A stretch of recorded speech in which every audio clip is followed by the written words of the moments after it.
Good afternoon, everybody. Welcome to TED Talks Ball. Really excited. I've got Beto from Niner Sickness in the house. He had me on his show not too long ago, and now he's nice enough to come on with me. So, Beto, welcome to the show. You can find him at Niner Sickness on Twitter, on YouTube. But let everybody know like what you got going on, anything you want to promote, anything coming up, anything that I may have missed. No, just thank you for having me, Ted. It's an honor to be on your channel, Talk 49er Football with you. I know it's a long time coming. We finally, I adjusted my sleeping pattern, and we can do this during the day, man. I've been up since 9 o'clock this morning, believe it or not. So, Wow. yeah, That must it's be a early. recent record for you because I know I didn't go to bed until 1 o'clock, so that's early for me. I mean, really early. Yeah, Me. really early. Yeah, because you were saying a while back, even 4 a.m. was kind of early for you. To yeah, 4 o'clock was definitely there. So I'm getting more back. I'm pushing it back more. If I only need, I don't know about you, bro, but I only need 5 hours of sleep, 5, 6. Although I got way more today, but I just need 6 hours. I'm ready to rock and roll. But it's an honor to be on your show, brother. What I got going on the Niner Sickness podcast world is on Tuesdays, we have the Niners and Friends with my girl Mariah for 49 Faithful Lee, and then my boy Ryan for No Border Sports. We get together, and on Mondays, my NWO crew, we get together and do our shows. And then on Fridays, I just started a new show with my new co-host Jess from East Coast, Red and Gold. We do the Niners Now podcast, although we're not going to officially start it again until next Friday, not this Friday, but next Friday. She's on vacation. But that's what I have going on, bro. Just trying to get through this off season while it's been very, very slow. Yeah, a little slow, but I mean, oddly enough, there's still things to talk about, even since our show that wasn't that long ago. There've been some new, talking points that have come up. So I'm sure we'll hit on most of those. Really cool working with Mariah, working with Jess, all really solid. Obviously, Ryan, Bashar, Aaron, awesome folks. Some of all my faves. So really good stuff. Looking forward to this show tonight. I'll try and catch it if I can. It's when I have daddy duty, and that's why I don't book shows for myself. Yeah, we're not going to be on tonight. We're taking we're going to skip because the Las Vegas Knights are playing, and Mariah, she's hosting tonight, and she's a huge hockey fan, for being living in Las Vegas, and they're playing. I guess if Las Vegas Knights win tonight, they'll be the cup champ. I don't watch hockey, so the Stanley Cup champions. I saw a video, on Twitter of some of the reveling going on in Denver after the Nuggets won last night, and somebody like climbed up onto a traffic light and like a really 20 25 feet up in the air and like was doing some pull-ups and then just kind of dropped down into the crowd. Apparently everyone was okay. It was, they didn't get injured and they didn't injure anybody by falling on them. That's what happens when you drink alcohol and you get too excited, right? Yeah, a little bit. You lose your inhibitions, you lose your better judgment, your fear of death. The scary part is if you don't have a good judgment in the first place. That's important. Yeah. Probably not quite as old as us either, I'm guessing, but no.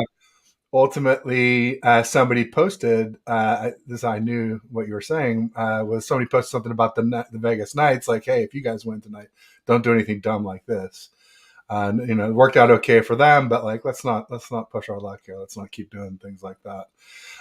Got some folks in the house, so let's kick that off because also since we're on both of our channels, I'm going to do my best to show all the chats, even if it's just briefly. That way I don't want people that are in different channels to feel like they're missing out on what's going on. So we got Don Dodson in the house saying, "Good afternoon, Niner family." Thanks, Don. Appreciate it. Alton Garrett in the house. What's up, Garrett? Raphael 562 saying, "Good afternoon, Beto, Ted, everyone." Crazy guy. Yo, #1 Cowboys fans in the house. Don says, "Hello, Ted, and my big brother, Beto." So Raphael popped over to my channel here to say good afternoon, Ted, Beto, and everyone. So he's making the rounds. You shouldn't have to do that, Raphael, because like I said, I'm going to try and show them all. But, feel free to bounce back and forth. But also, if people are watching on my channel, make sure you go like Niner Sickness and follow him. And same thing with people watching on Beto's channel. Make sure you pop over to mine. Give me some love too. We appreciate that. Anshul from 49er Media in the house saying, hey, Ted and Beto. See him on with you guys a lot and on with the 49ers Podcast Network quite often. So you're saying hi to, but I guess I'll show it in case they didn't see it on my channel. You're saying hi to Dawn, saying hi to Raphael, crazy guy. And we got 187 in the house saying Bang Bang Niner Gang, or BBNG for Bang Bang Niner Gang. Thanks for joining. Anshul says somebody was on a traffic light during the Warriors parade last year when I was there. But were they doing pull-ups, Anshul? Were they like, the guy did like 3 or 4, maybe 5 pull-ups. And then you could just tell he was like tired and sitting there. And you know, the other thing too is like you think about 5 pull-ups, it doesn't sound like much, right? But when you're up on the top of one of those traffic lights, the diameter of that post is it's very wide. It's not like, you know, a pull-up bar grip. Is, you know, it's just it's like a little small gauge pipe, and it was very wide for a traffic light. So I was wondering how you could even maintain a grip while doing pull-up. Would not be easy. But cool. I'm glad you got to go to the parade, Anshul. I'm sure it was a lot of fun. I only got to watch videos of the last Warriors parade, but it looked like a lot of fun for sure. I saw a lot of the antics, especially Gary Payton the second. He's one of my faves. He's growing on me a lot. He seems to be having a really good time. Got down with the fans at ground level, which is always nice. It was crowded. There's it was like 10 people. No, that's the Rams parade, dude. Oh, that's right. I'm sorry, I got confused with the Rams. You're right. Where there was more security than they were giving away jerseys and money to the homeless. Put this on. Give you $10. That's what I tell them. I was like, you know, they're like, oh, were you alive for the 49ers Super Bowls? And I'm like, yeah, I went to all 5 parades along with millions of other people. I'm like, that ghost town that they, you know, that they posed as a parade for the Rams. It was night and day difference between what we got on Market Street for the Niners. It was, I'll never forget the first one with We Are the Champions by Queen. It was so awesome. That was fun, bro. People even had like a, you know, Montana license plates from Montana and stuff like that. That was a lot of fun. We got Jason, Niners Smash Massey. My boy Jason. Hey, Ted Beto Faithful. And he said, no, LOL, they were not doing pull-ups. Sounds like. He said there were 10K people. Oh, there was way more. I'm joking. There was way more than that. I know. I bet there was more than 100,000 people at the Warriors parade. Probably upwards of 1 million would be my guess. Yeah. But not closest to the Lakers, but close enough. Was there a parade for the Lakers during COVID? No, I'm talking about the other ones. They have 17 more besides that one, bro. Right. But can you remember that far back? It's so long ago. No, I didn't go. Now, like the Niners, I've been to all of them. I can't say that I've been to all the Laker ones. Not at all. I've been to about 8 of them. I went to the first Warriors. No, not 8. I'm sorry. I'm lying. 6. That's right.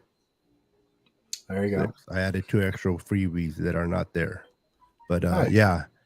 It's fun because it's in LA. So LA's not that far from me. So like 5.5, 6 hours away. So it's not like San Francisco where I can just around the corner.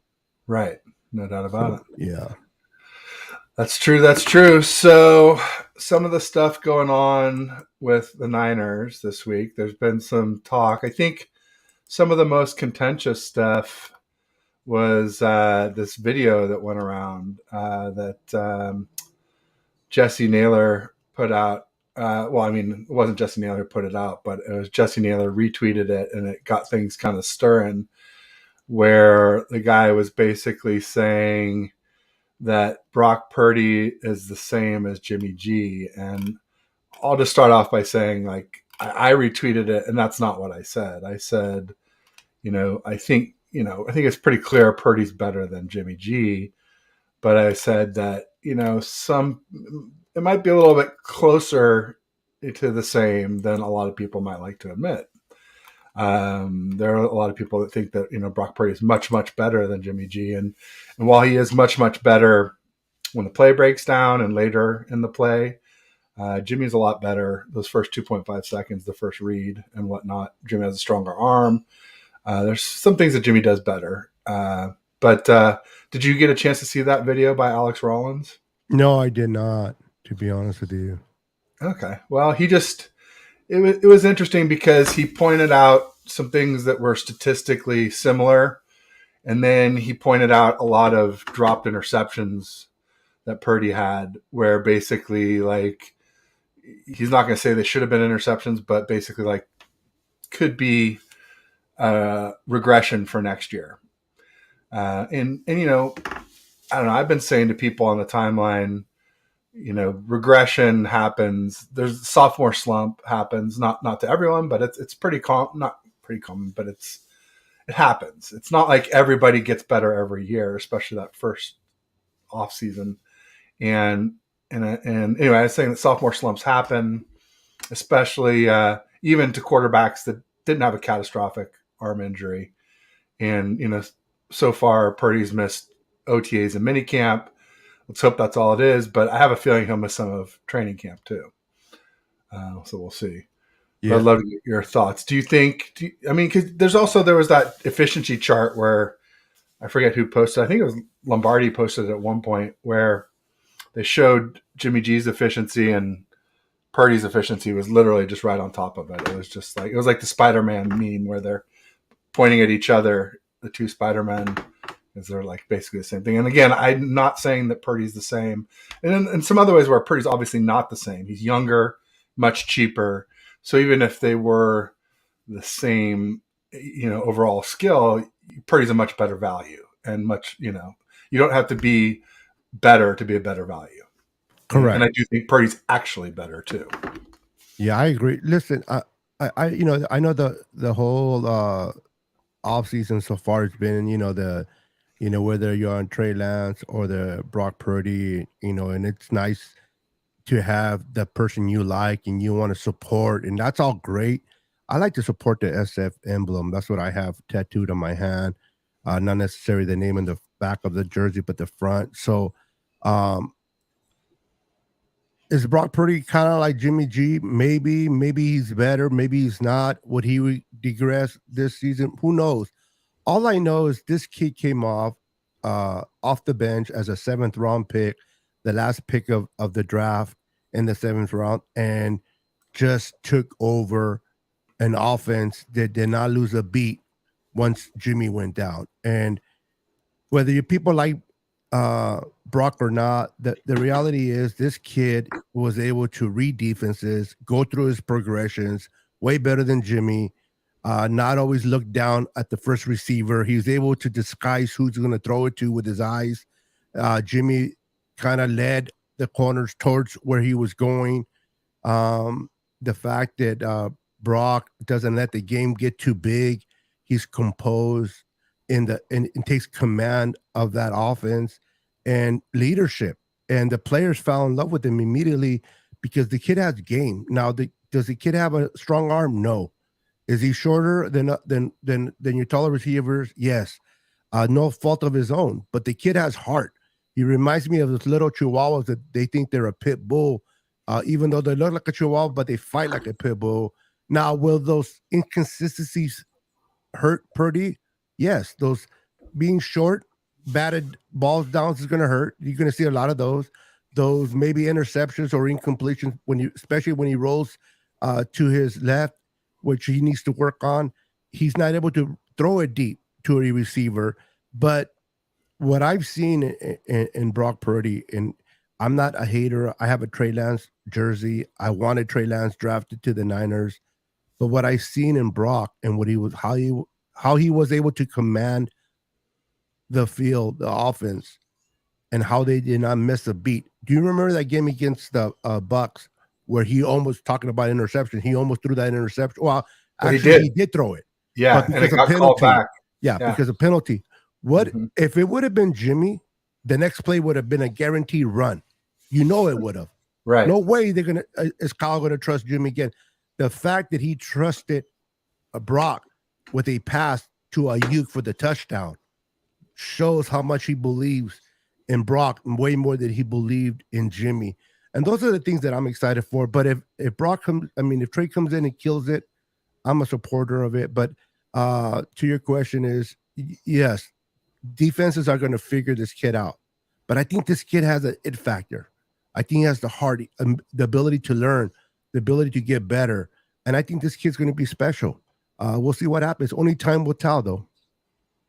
No doubt about it. Jason Niners Smash Maxi says, Jimmy is good as long as everything works perfectly, just as Purdy is. Difference is when plays break down, Jimmy is indecisive at best and no escapability. Yeah, That's a I good mean, point. I agree mostly. I would just say that when things go perfectly, Jimmy is a little better. Like at that first read, he's going to get it out and make the first read.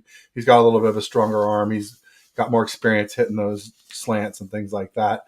But yeah, if Jimmy doesn't get it out, you're just like, no. It's almost always going to be a incompletion or an interception or a sack. He almost never throws the ball away and almost never doesn't try and force it in there. So once, the play breaks down, Purdy is much better. Absolutely. And there's a lot of special things about him. Just like Beto said, limited arm, limited height. I throw in limited top speed and people get mad at me because they're like, well, quickness is more important. I'm like, yes, quickness is more important than top speed, in my opinion. I think, evading that initial hit is more important. But it is nice when you have top speed because then defenders are forced to account for you. And so, if you can run fast and throw deep, those are two ways you stretch the D, makes it easier on your run game and allows for more yak. And we're already a really great yak team. God, I had somebody on the timeline today, Beto, get this. I ended up blocking the guy because we were arguing about the Kittle and Kelsey thing and who's better. And everybody just says Kelsey. And it's like, yeah, I get Kelsey has the better stats, right? Of course he does. Because he's playing with Mahomes. They have a pass blocking O-line and a pass happy scheme. And or Andy Reid, whatever you want to call it. But, they pass more than any other team in the league. And then conversely, we run almost more than any other team in the league, or certainly always top 5 running plays in the league for the Niners. Kittle had, Hoyer, CJ Beathard, Mullins, Jimmy G, a little bit of Lance, a little bit of Purdy, but ultimately some pretty, meh to bad quarterbacks. And ultimately the bottom line is it's like that people can't understand context.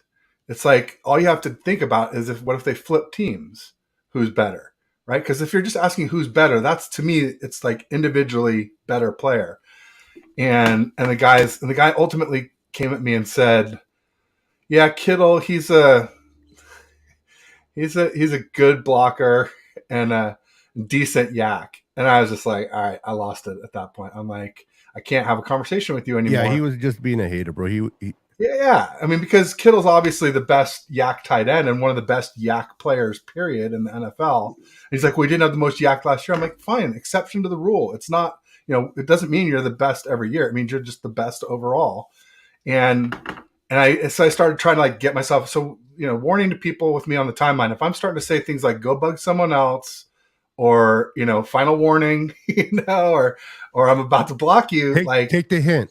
Yeah, leave me alone. I said I don't respect your opinion after you said that. You have zero credibility with me, and just kept going and going. Like, and the last one, I'm just like, okay, I hope that tweet was worth it because now you're blocked. And I, of course, had to say, we're gonna sweep the Rams and they won't make the playoffs either because he's a Rams fan.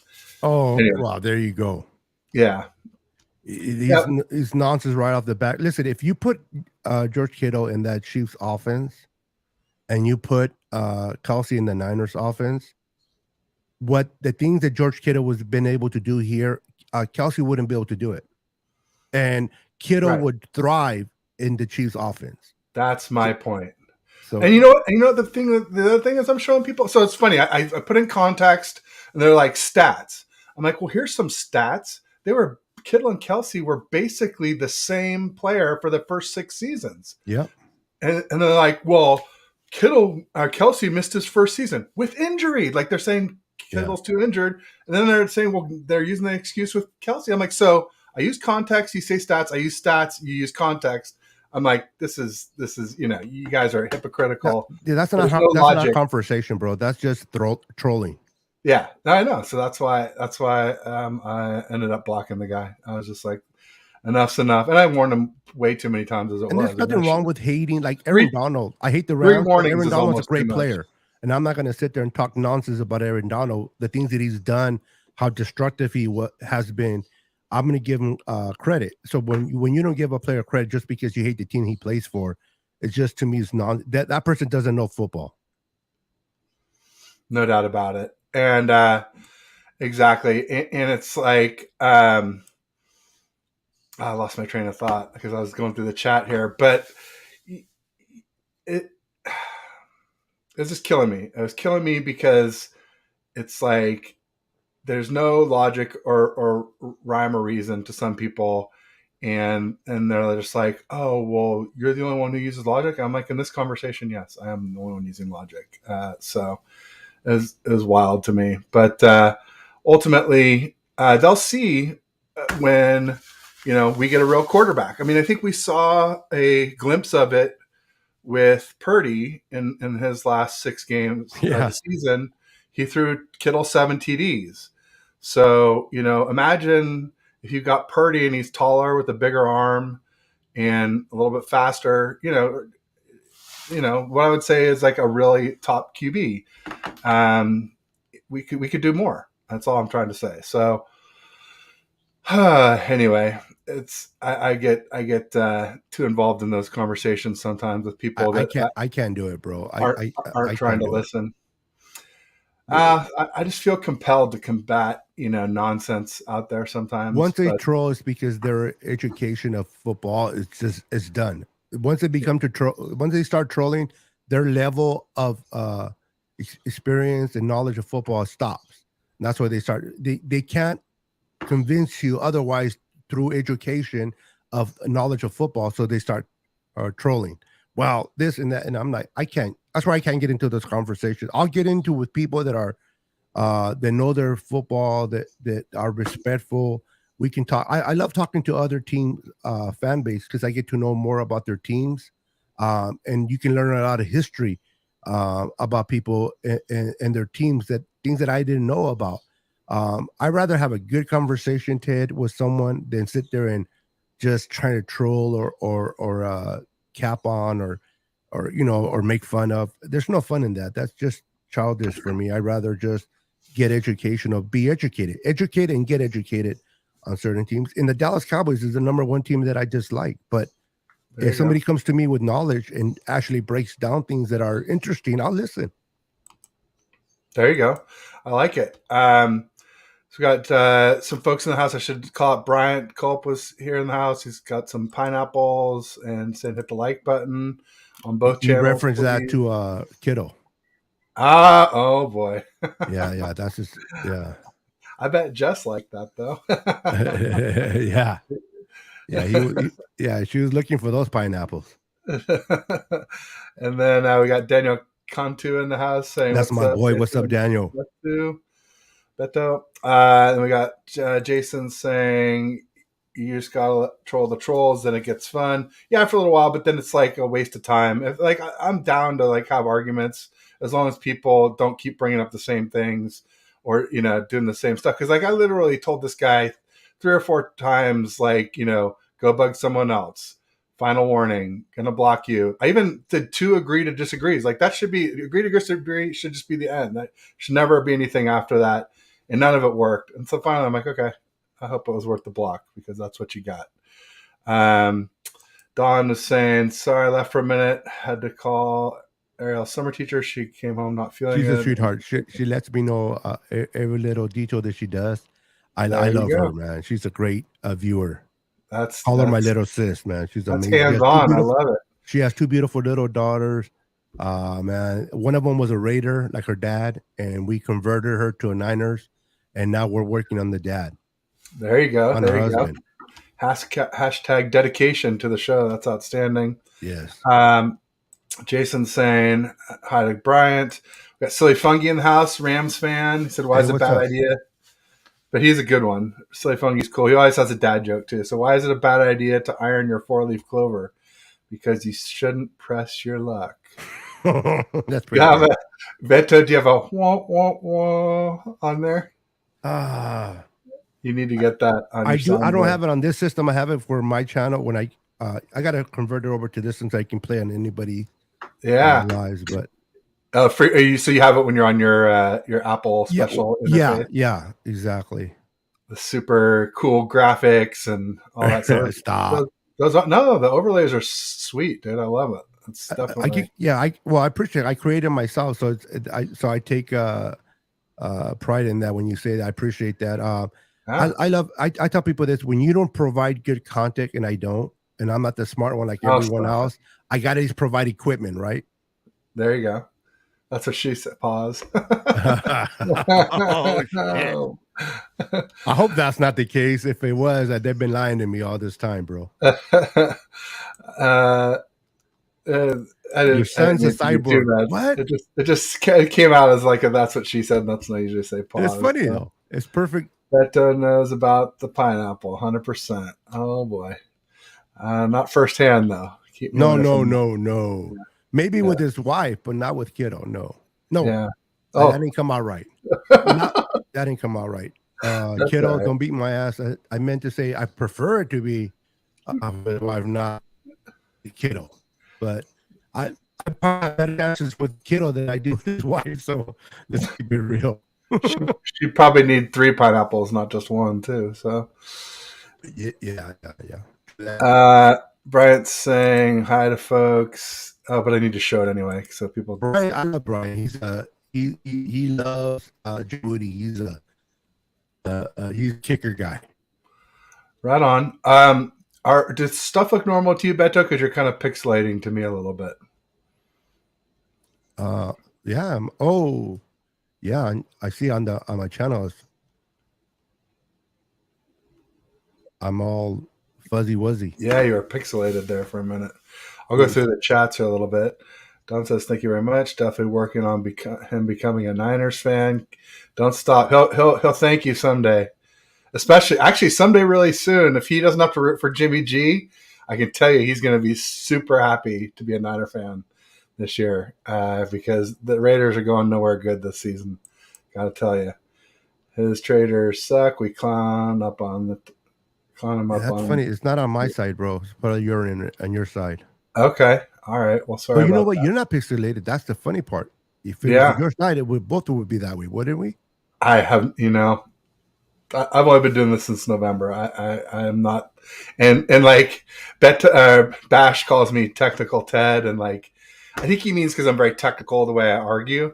But like when it comes to like actual technology and like fixing electronics, this is what I do for a living, bro.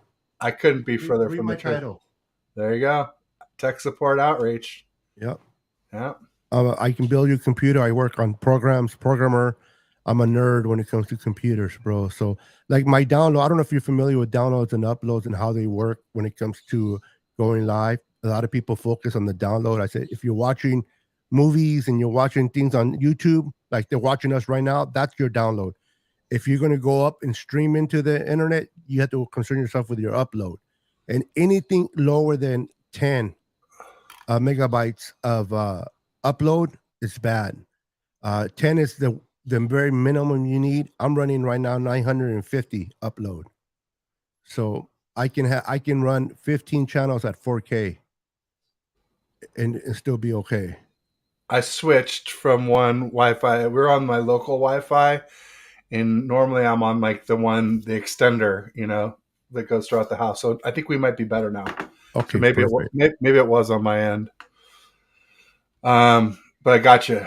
Upload more important for streaming than download. Makes sense. Silly Fungi is asking, do either of you have an early prediction for a surprise cut this season? Ooh, good question. I mean, I don't know about a cut, but I could see some people we might trade. You want me to start, Beto, or do you want to? Yeah, definitely. I would be totally down to trade Elijah Mitchell and Demetrius Flanagan Falls. You know what? I can't argue with neither one of those. I love Listen, I love Elijah Mitchell. Me I too. love his explosion, the way he can explode down the middle. It's just his inconsistent of staying on the field. He's always hurt, man. And if it wasn't for the injury, I mean, he got hurt during the OTAs, and he missed. I mean, it's like this guy's like a magnet to getting hurt. So cutting him, not cutting him, but trading him, we would get a good value for him and Foles as well. You know what? I don't know if I can think of anybody else. I think I would have to agree with both of those. Those are two pieces that we can move away from since we brought in two extra linebackers. They can help us there, and the running back. I think, a matter of fact, I'm going to do a hot take. Jordan Mason will be running back number 2 this season. I'm with you. Yeah, I don't think it's too much of a stretch to say. He'll beat out TLC. What's his name? The TDP. TDP. Yeah, I think TDP would be number 3. TDP is TBD. That was one of the topics that I sent you. Was Dalvin Cook got I saw cut that one by the Vikings. And do you think we need him? I guess this is a good segue into that. I think the Chiefs picked him up. I think somebody was saying they thought that they could see the Chiefs getting him. Oh, I read it as they did pick him. Okay, so he's still available. He's still available as far as I know. I'll let you bring in the segment, but yeah, I just don't see him coming in. I would love him, but not with. We already have Christian McCaffrey, the highest paid running back. Yeah. No, I hear you there, but the way I feel about our running back room, we already talked about Mitchell. He's injury prone as heck. Yeah. I won't say injury prone yet because he hasn't had a major injury, but he gets hurt enough. He's on the road to being injury prone. Just the fact that he ended last season injured and started this season injured. Last year he got hurt twice. Remember, he came back and then he got hurt again. Yeah, he only started one game last season. He only played in 5. Yep. So yeah, and then so he's injury prone or whatever you want to call it, on his way to being injury prone. Maybe to be kinder about it. I was saying that TDP is TBD, to be determined. And that's good, bro. And that's wrong, but it's good. Mason's flashed, but we haven't seen him take a lot of carries. He had some injury issues in college. That's why he dropped to be an undrafted free agent. And Dalvin Cook definitely is a better receiver than Mason. They're saying Mason's improved, but I mean Dalvin Cook is like one of the top receiving running backs out there, like running routes and all that stuff, not just good hands. So yeah, I mean he's probably too expensive. He probably wants to be more of a lead dog than he could be here. But if he wanted to take a secondary role and a little less money to chase a ring, I'd be totally down to get Dalvin Cook. And that's what it would take. It would take for him to kind of, if he's chasing a ring and he'll take a pay cut, then we can definitely make it work. But if he wants the money, I don't think it can happen in San Francisco. There you go. Jason says Ambry Thomas cut. I don't know. I think he's going to surprise some people this year. I think this kid, you have to go through the adversity. You have to go through the fire. And sometimes you figure out who you are when you're in that fire. A lot of times you come out of college, you get drafted in the 3rd round. You think you're the man and you think you're all this. And then reality hits you and then adversity hits. And then you have to look yourself in the mirror and say, who am I? Am I going to be a bust or am I going to be a playmaker? And sometimes they can pull it and become something better. Perfect example, Lenore started really well, and then he hit a slump. And that's why they brought Ambry Tommy in. And then after he messed up, they brought Lenore back, and he was more improved. So we'll have to wait and see. But if he keeps up playing the way he has, he could be cut, definitely. Yeah, I mean, when we came into camp and OTAs and mini camp, I was thinking Ambry Thomas, but then from what we've heard about the reports so far, it sounded like when the pecking order got Womack started out at QB2 across from Lenore because Charvarius Ward has been out. Ward's been out. But then it sounded like I had Sterling Bennett on yesterday, and he was saying that Womack fell back to CB3 and Ambry was CB2. So he's moved up a little. And all things equal, Ambry is a 3rd round pick and Womack's a 5th round pick. So all things equal, they're gonna favor Ambry. He also has more experience. He's been with the team longer. So and remember, Thomas is more of a man, pressed man, tight corner, and we're gonna do a lot of that with Steve Wilkes. So it might benefit him. No doubt about it. So we'll see. Like I said, so I mean, I'm not saying Ambry won't get cut. So to the audience member who said that, I don't want to be contrary to Jason who said that. But I will say that it sounds a little bit less likely than it felt earlier before OTAs and minicamps started up. Bryant's saying Jennings, Ray, and Danny Gray better step up. Sounds like Danny Gray's been stepping up. You go ahead first. I'm sorry. I get excited because Danny Gray. I would like to have my guest chime in first and then me give my thoughts. Ray, he's on the bubble because I know that he was brought in for special teams. He kind of helped a little bit in the receiving core. Jennings, they might even trade him because I think he's going to be a free agent next year. But Danny Gray, I've heard some great things. Again, anybody sounds and looks good when you're wearing nothing but shorts and t-shirt. Once the pads go on, then you get a better assessment of how they're doing. But I like what I've been hearing out of the camp for Danny Gray. He's been performing very well, and people call him the guy that can just go out in the post and for the deep balls. But he's been catching some slant passes very well. So I'm eager to see how he does. But out of the 3 names, I can see if I can put it in an order, I will say Ray going first, Jennings second, and then Danny Gray third.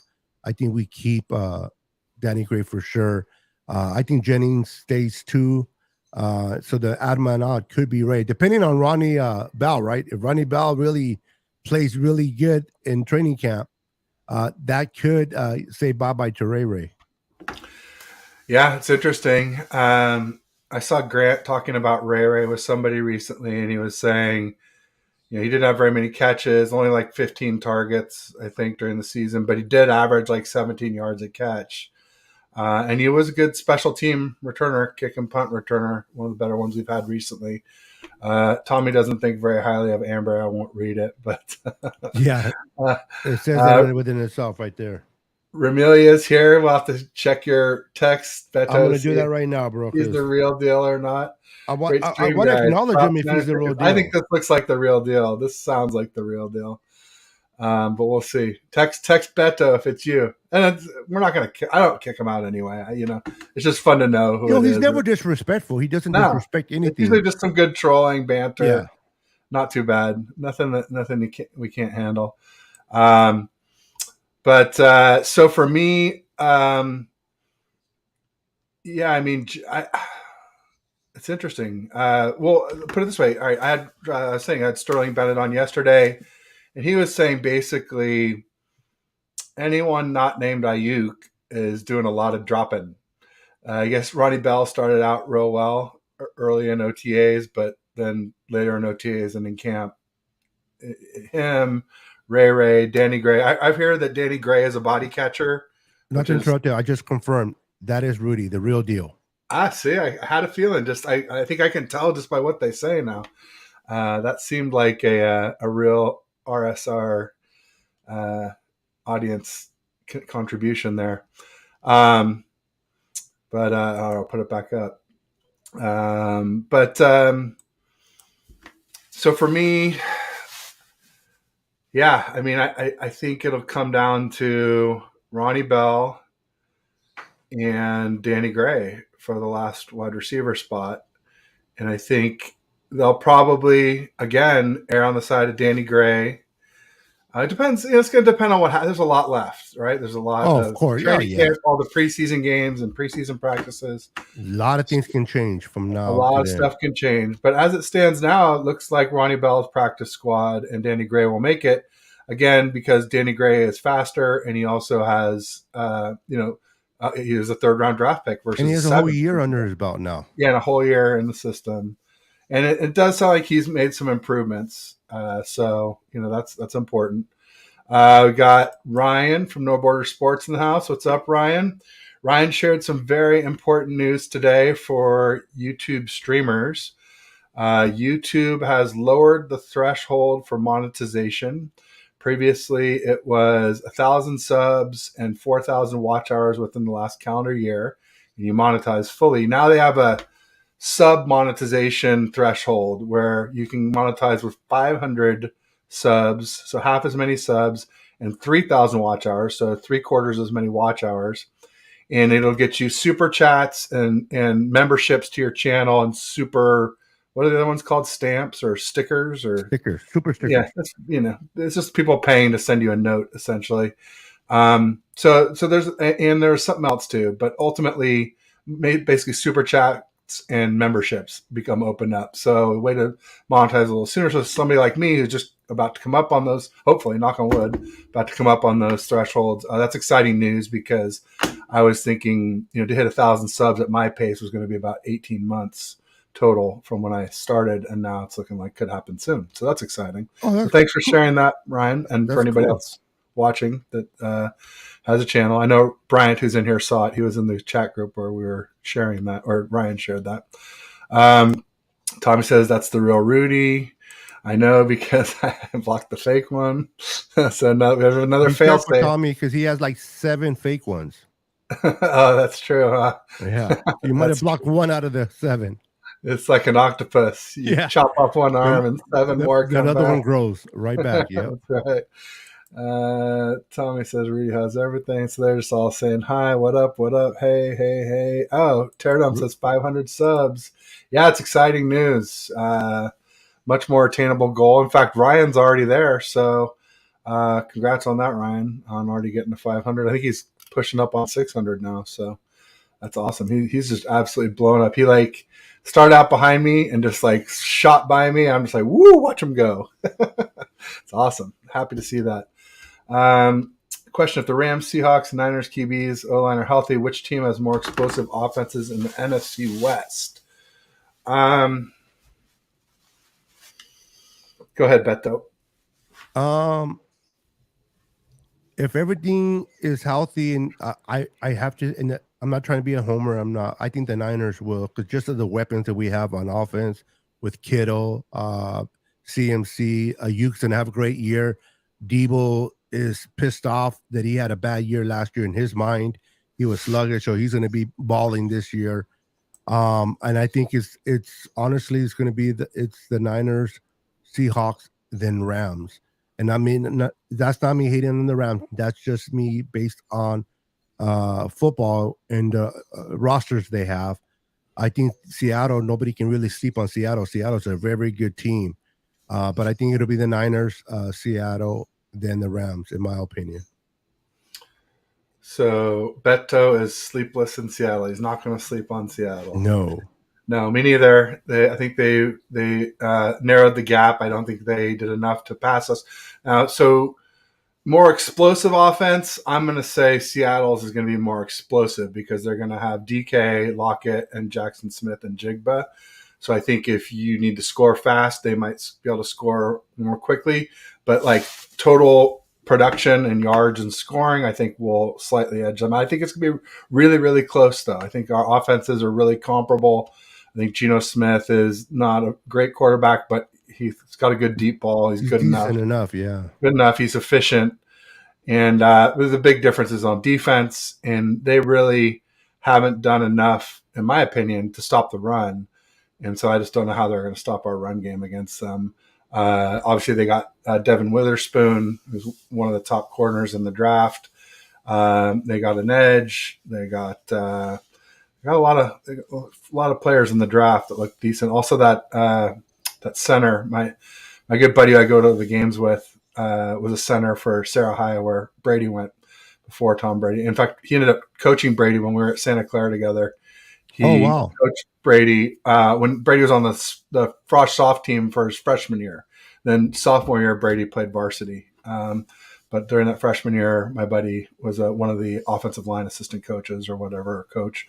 And so he didn't coach Brady directly, but he coached on the team the staff that coached That's Brady. still cool, man. That's still impressive. Yeah, but he was all broke up about Olusegun Oluwatimi going to the Seahawks. I'm like, dude, we got Brendel, and I'm not like saying Brendel's awesome, but I am saying we signed Brendel to a 4-year, $20 million deal. I don't think we were really in the market for center. So I think, yes, we answered that. Let me just see what else, where we go. Okay. So Ryan says, I just need some watch hours. Okay. So all right. So you, like me, not quite to that 3K watch hour threshold. Well, the best way to do that is do some more shows. If you need a buddy, I'm here for you. See here. Geno Smith won't repeat the good year he had. I think he's a prime candidate for regression, if we're being honest. I mean, I don't think he'll be bad, but he may not be as good as he was. And it's kind of interesting. All right, so we beat them in Seattle, and then they went on a win streak to make the playoffs. And somebody posted up the quarterbacks that Geno beat, and it was just like, I mean, you talk about a murderer's row of great quarterbacks. This was like the misdemeanor row. Yep. This is infraction row. Isn't infraction less than a misdemeanor? Yeah. This is like parking ticket row. I'm gonna go there.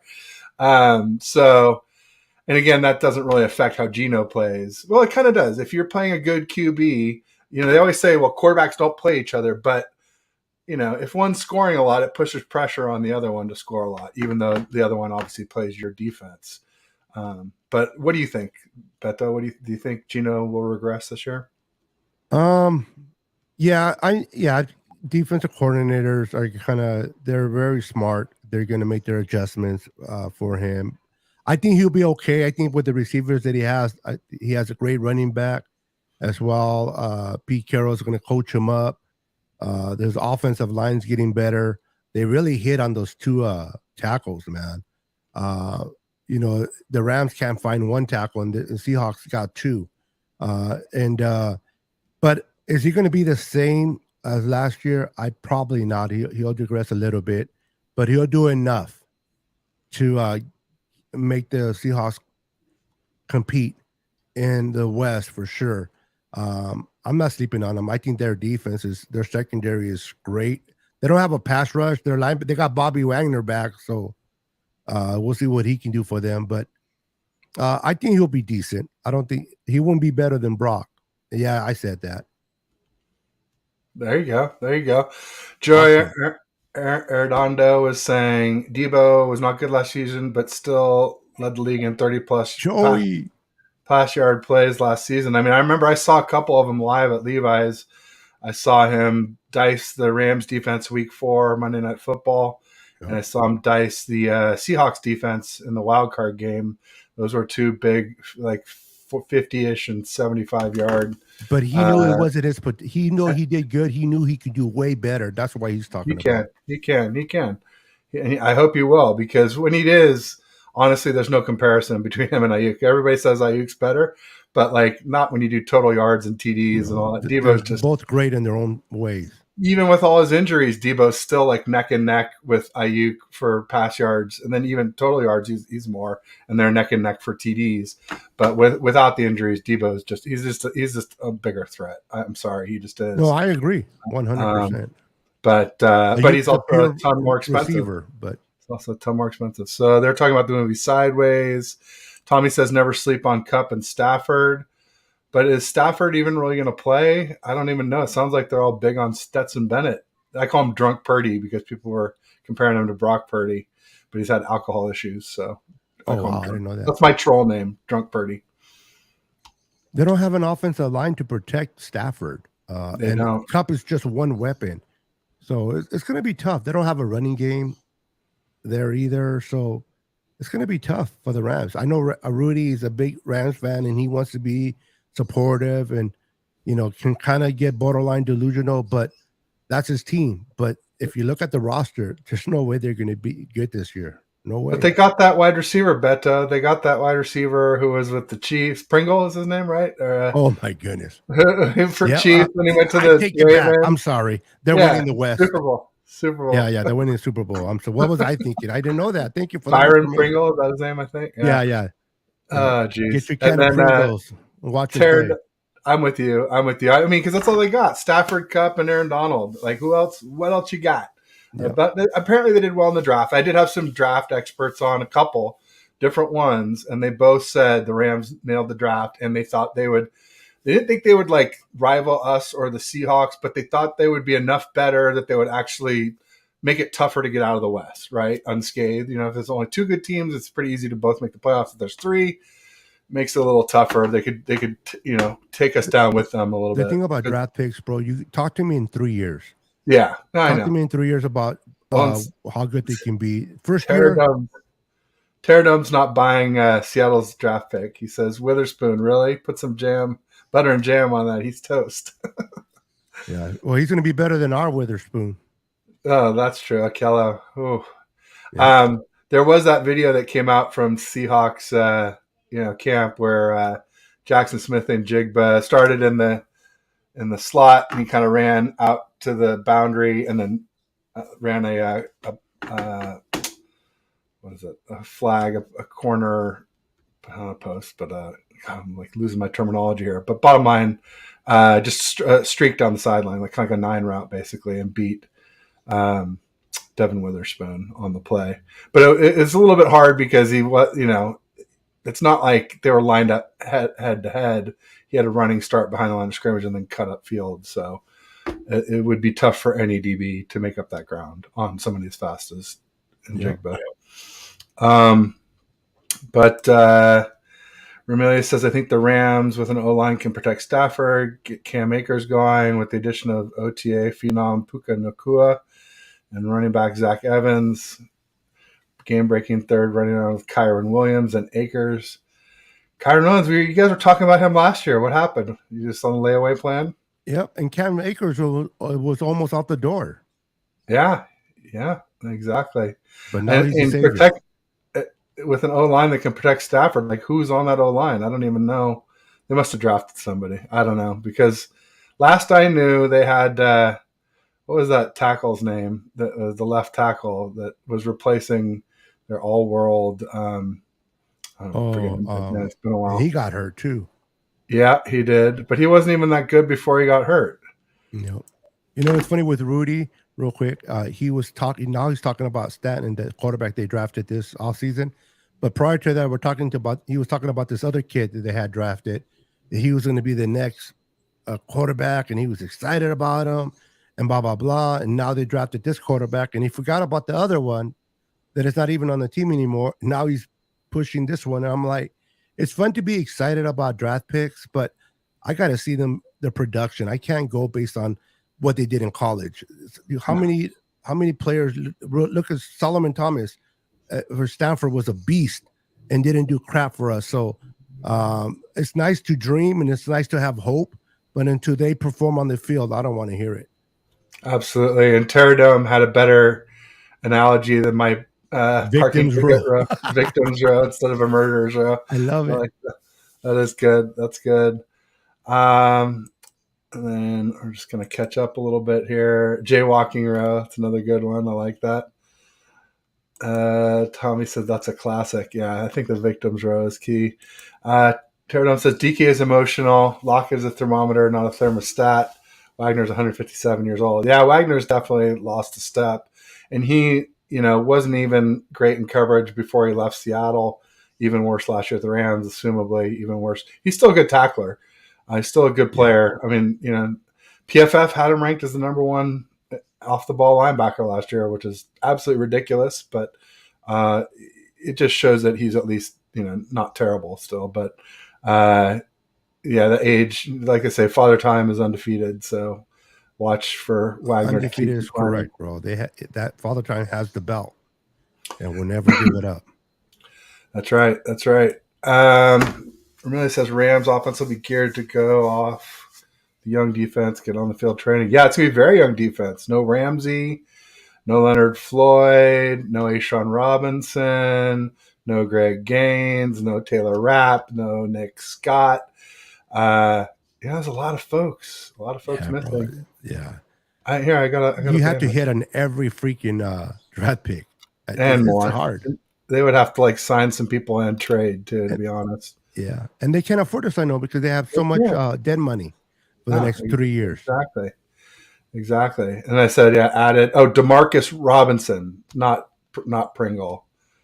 Demarcus Robinson, but he's the same story. Was a Chief, then a Raven, now a Ram, and not an impact player. He's just like a body. He's a decent receiver. He's not bad, but he's not a difference maker by any stretch. Yeah, yeah. And we got David McNiner in the house. McNew, how are you? Good to see you. Thanks for joining. Everybody saying hi. I'll leave that one alone. You got to be careful with Tommy's. Bro.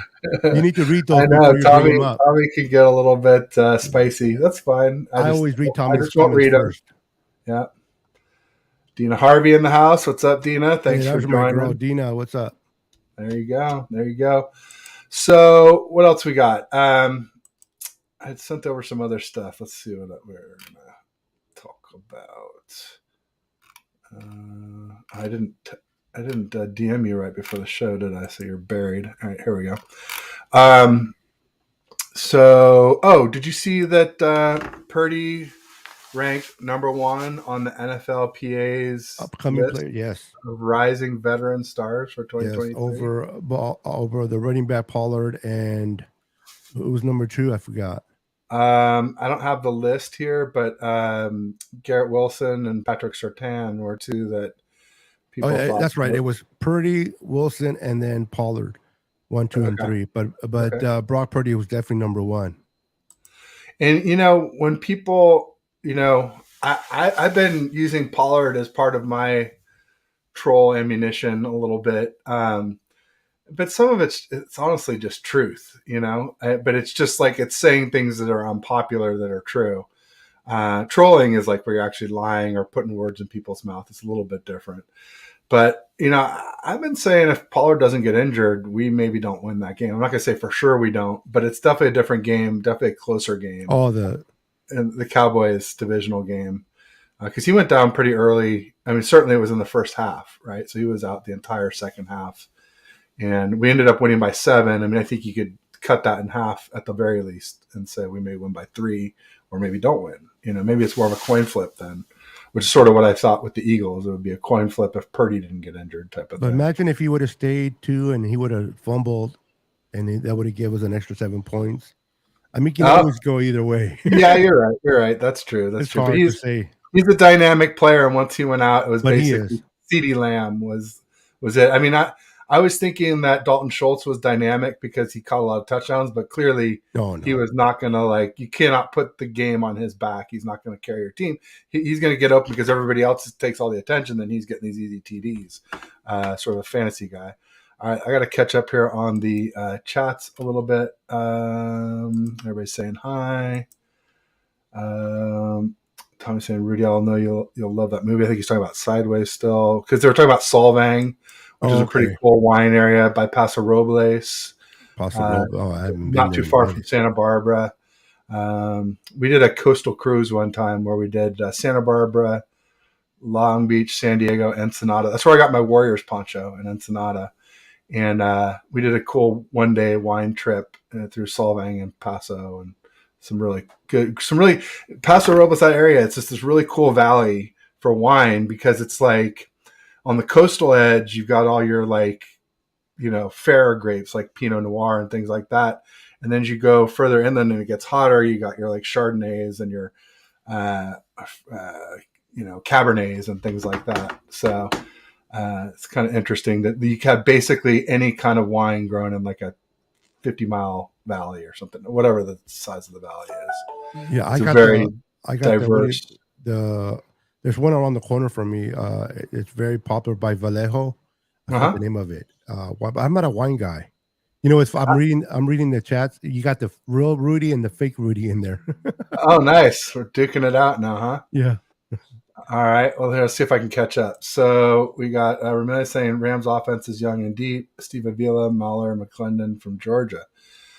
Yeah, I mean, Georgia's pretty good. The Eagles are trying to become Georgia North. I had a Seahawks fan on a show not too long ago. Oh, with all the Georgia Bulldog players. Yeah. Yeah, he said the Eagles are trying to prove that a college team can beat a pro team. Because you know how they always say, like, can the best college team beat the worst pro team? Yada, yada, yada. So I thought that was pretty funny. Oh, man, we're getting way behind here. But let me see. My trash campfire is greater than the lambs. Go, McNew, get them. Yeah, David loves the lambs. Pterodome said Wagner can't check CMC. No, who can? Oh, I mean, come on. CMC he's in a class of his own. He's the best receiving running back of this era, but one of the best all time. I think the only one that can really cover him is on the same team. So I think he's up there with Marshall Faulk and Roger Craig and LaDainian Tomlinson. They're some of the greatest ones ever for sure. Christopher Dupas, welcome. He says, I know I'm going to get hammered for this, but I also think we need to lower expectations on Brock. He had quite a good lucky throw. See, this is what was in that video. Then a lot of dropped interceptions. Defensive coordinators have a lot of tape on him. He needs to make a leap this year. Yeah, I don't think a leap is really that realistic because of the tape and because of the injury. I guess it depends on when he gets back. If he gets back really soon and he gets a lot of reps, with the in training camp and preseason, maybe. But if he comes in and he's like starting week 1 after barely getting to play much this summer, I don't see how. Yeah, he gets clear 1 week before the start of the game. That's going to be hard. Yeah, I don't know how you improve in that situation. And to be fair, he doesn't have to improve to be really good. I mean, we were scoring 32, 33 points a game. When was the last time we scored like that, bro? We didn't, not with Kyle. Jeff Garcia was the last quarterback. Yeah, the last time Kyle did it was, he did it with the Falcons in 2016 when, Ryan won the MVP and they had the number 1. They also led the league in air yards. That's where I tell people, like, they say the long pass doesn't mean anything. I'm like, it doesn't mean everything. Like, having a strong arm is not the most important thing. But it does. It is important. It's honest. Just not the most important. There's a difference, right? When you have that deep ball threat, it'll keep a defense honest. They're not going to stack the box. No doubt. So let's try to Roberto Davis, welcome. And I'm just going to cruise through I'm here. going to have to educate my friend Ted here on how to work the comments. Well, the thing is, no, when we have 2, you have to like kind of show them all, or else people on my channel don't see what people in your channel say, and vice versa, and then they all end up in one channel. I wish they had a way where they can really just, Oh, I see what you're saying. The players have bought into Brock. All right, so yeah, the players have bought into Brock, but I would just say the players just want to win. If Lance comes in at the beginning of the season and he wins games, they're gonna jump on board with Lance too. It's just they don't want to go with an unproven commodity. If Purdy's ready and Lance is ready, the players are gonna want Purdy. Based on what Purdy's shown, yeah. Kittle got on today, and he was saying, he was 8-0, and they're like, no, but what about? Do you think Purdy will be ready? And Kittle says, oh, I saw him throw a couple throws. I'm pretty sure he'll be ready. And it's just like, I just. When you get 7 touchdowns late in the year from this kid, are you really going to want Trey? I mean, these are just human being players being real. They can't be open. They can't say, I love Brock over Trey, so they have to say nice things. But let's be honest, man. If your production went up with a certain quarterback, if it would have been reversed, let's say Trey Lance would have came in and he would have got 7 touchdowns, he would be hyping up Lance too. It's not who the player is, it's how they benefit from that player. In my opinion.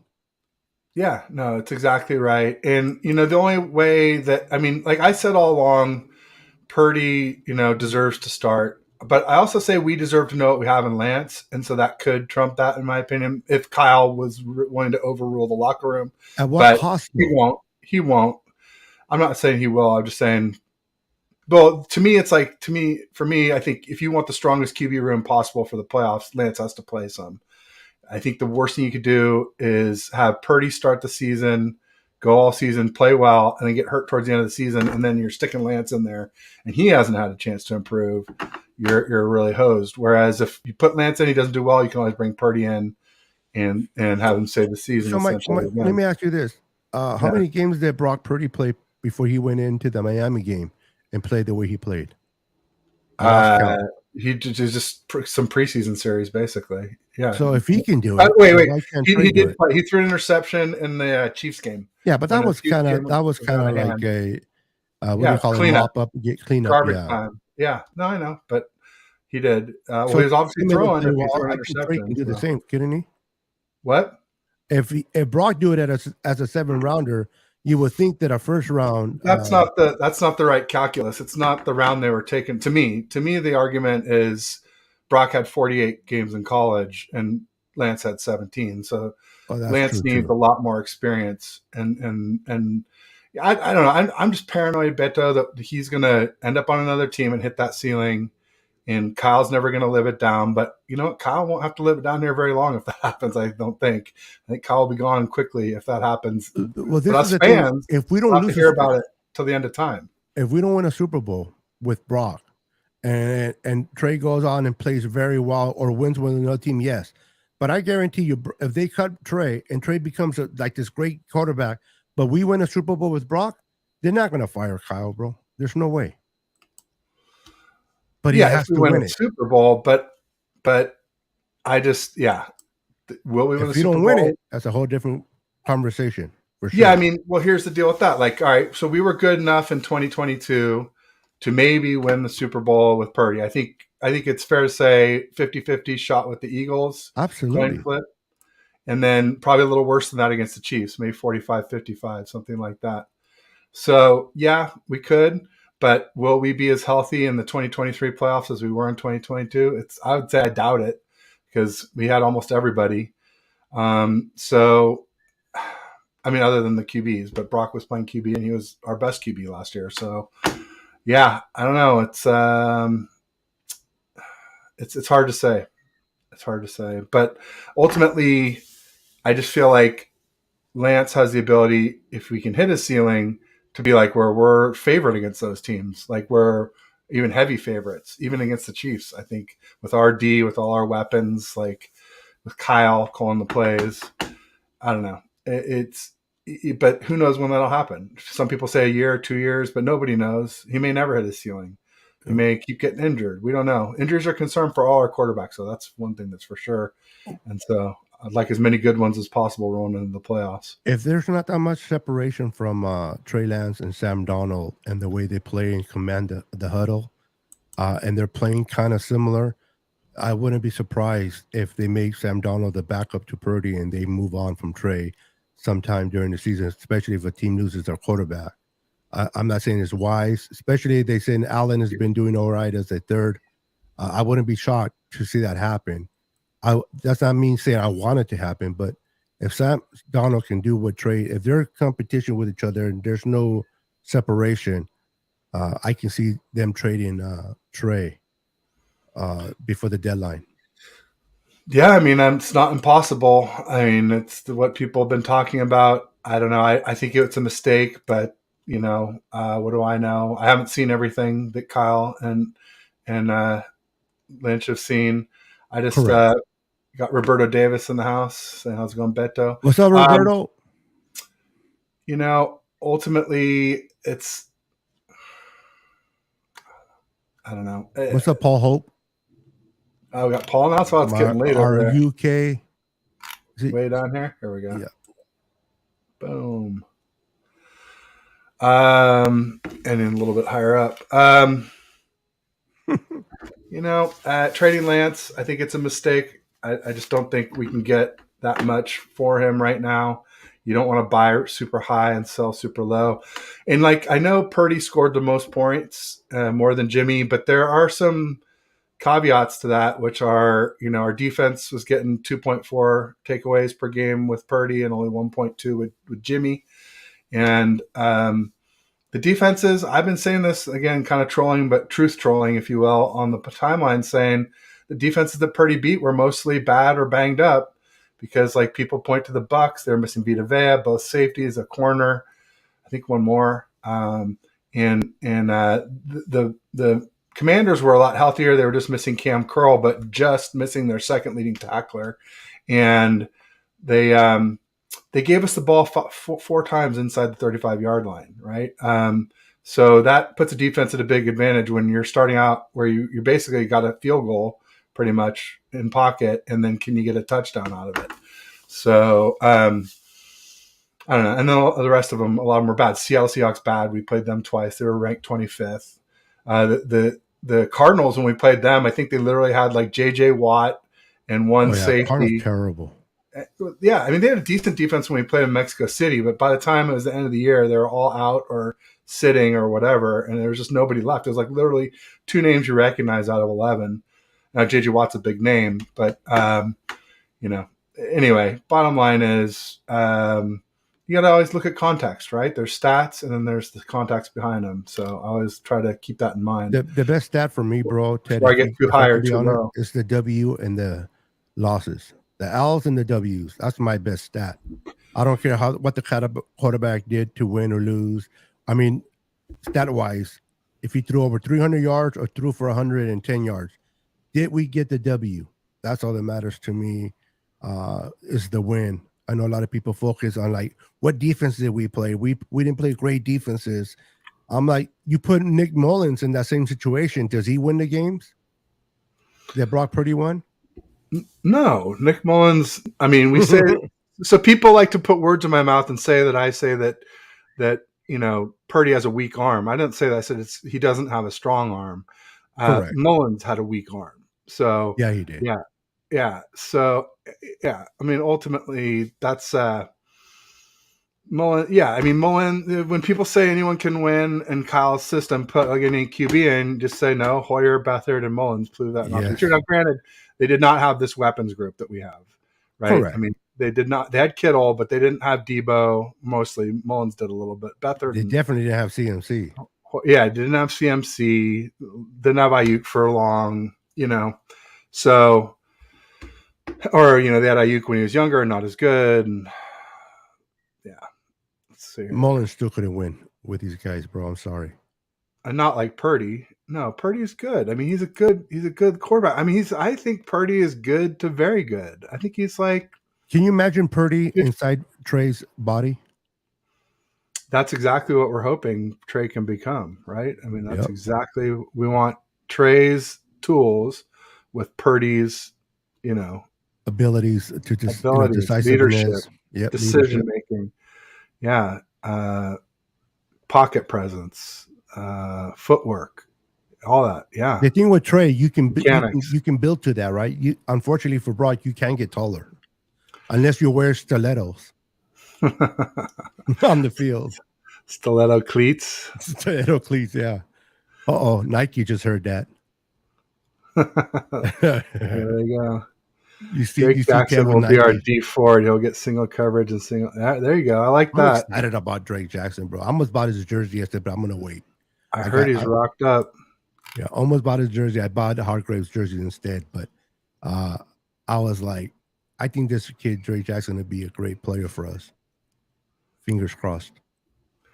Terradome says NFL players know the first week of practice if a guy can play or not. Mark Schler, trust the players. Yeah, did you see that video where Steve Smith said Lance is a bust? I can tell in 5 minutes if a QB's a bust or not. Like, I love Steve Smith, but come on, bro. That's you're ridiculous. A receiver. Yeah. Even coaches can't tell in 5 minutes. You can't tell in years sometimes. There's so many examples of quarterbacks that were slow. Paul was saying he's loving the residency hat there. Thank you. He says flying visit as it's approaching midnight over the pond. You're talking about going to Tenerife next week, or you're talking about coming over here to the States? Tenerife, you don't go really over the pond. You kind of go over the Gibraltar, right? Is that a UK flag behind you, bro? It is, yeah. Okay. Right. Here, I got 49ers Faithful UK. Okay. I've got a Diva Den here. and then this kind of 49ers towel thing here. Yeah, because you don't have an accent. No, the UK folks send them to people. You just gotta. You're not from there? You just gotta get Lee Galland on your show. Were. Me and my wife were talking about it. And then you shake them down live on camera, and then they can't say no. That's my trick. So there you go. Hey, whatever works. That's right. So let me try and catch up here on some of the chats here. Saying hi. Boom. We got Andrew Martinez in the house. Martinez. I seen that pop up about a half hour ago. This chat was? That one from Andrew? Okay. Well, about 10 minutes ago. Just messing with you, bro. 10 minutes ago. Ramelia still saying those Lambs going to sweep the Niners. He says that no, we're going to sweep them. 5th straight year. Book it. Sweep. The Rams will not make the playoffs. I seen Rudy's video saying that they're going to beat us week 2, bro. There you go. David Villa in the house. Unbelievable. I love Rudy, but come on, delusional. He says you're the man, Beto. I'm a big man, but I don't know if I'm the man. I just say Thank you, David. I'm a guy, is what I say when people say that. I'm a vato. The problem is Kyle needs to call the same plays with Trey as he does with Purdy. Yes, Kyle needs to call the same plays with Trey as Purdy and Jimmy. Got a different playbook than Lance did. Same thing with Cousins and RG3. Different playbooks. We gotta make Lance a mobile quarterback, not a running quarterback. In other words, right. Let him run on rollouts, but no more QB powers. No more power. Oh shit! You huffing helium balloons there, Beto? I don't know. My voice changed. I don't know what the hell happened. I think it was Paul. Paul came in and my voice just changed. Oh my! All right, I'm gonna leave that one alone. It's Ted's smile that makes my voice sound like this. There's my boy Jimmy Perez. What's up, brother? There you go. Teradome says, don't get caught up in the draft pick value. The NFL's been missing on draft pick for 30 years. It happens. See Tom Brady 6th round. Oh, that was a while ago. Andrew Martinez, I'm sorry. He just put on there, Ramelia wears high heels. Oh, boy. It's getting live in the chat. I love it. Hey, the chat's popping, bro. They're on fire. No doubt about it. I'm trying to catch up. They're on fire, man. What were some other things we were going to talk about? Do you mind if I just ask you a question? Not at all. On your show, I don't. Do you think this defense can be a historical defense? Based on what we have on roster now, do you think they can be like a 1984 Niner defense without winning a chip? Obviously, if we win, it's even better. But could this be a historical defense, even if we don't win a chip? Yeah, absolutely. Yeah, if you lead the league in sacks, interceptions, points, and yards allowed, yeah, I mean, yeah, absolutely, you're historical. I don't care if you don't, because there's no defense Super Bowl wins, like QB wins. I mean, because I'm not a big QB wins guy. You mentioned the win percentage earlier. Oh, that was something I wanted to bring up because I got into it with Larry Krueger about it. Okay. Because Larry's always saying, don't mind Darnold with his 55 starts. He's going to be fine, because he's been doggy do, but now he's on a good team. He's going to be fine. I'm like, well, if you're going to say that Darnold's QB losses to ignore those, then you cannot crown Purdy on QB wins alone. No. And I know we don't. I know there's also a lot of good stats and a lot of things we like. Correct. But there was an argument he had with Ryan. He's like, he won 8 games and you're criticizing him. And it's like, yeah, dude, good coaches, they look for issues before you end up losing games because of them, right? You try to nip things in the bud before, even when you're winning, you should be looking to optimize and win better, bigger, blow them out harder, shut them out, Yeah, never satisfy with anything. Never. You always got to improve. Never. 100% agree with that. Yeah. You can't ignore the wins, but you always have to find a way to improve even on a good game, you still have to improve. Any good competitive player will tell you that. Even if they had a great game, Jerry Rice was known for that. I had a great, but he always found a flaw that he made a mistake that he had to improve on. There you go. Teradum says if Trey's mechanics were together, like Shanny would have called the plays like Jimmy G, evidence he just got it together a couple months ago. Yeah, I think it's a combination of mechanics and which probably is the accuracy and the touch, but also reading defenses. You got to be able to read the defense. You got to know where to point the ball. Very important. And get it there. So I'd say those two things were things that Kyle.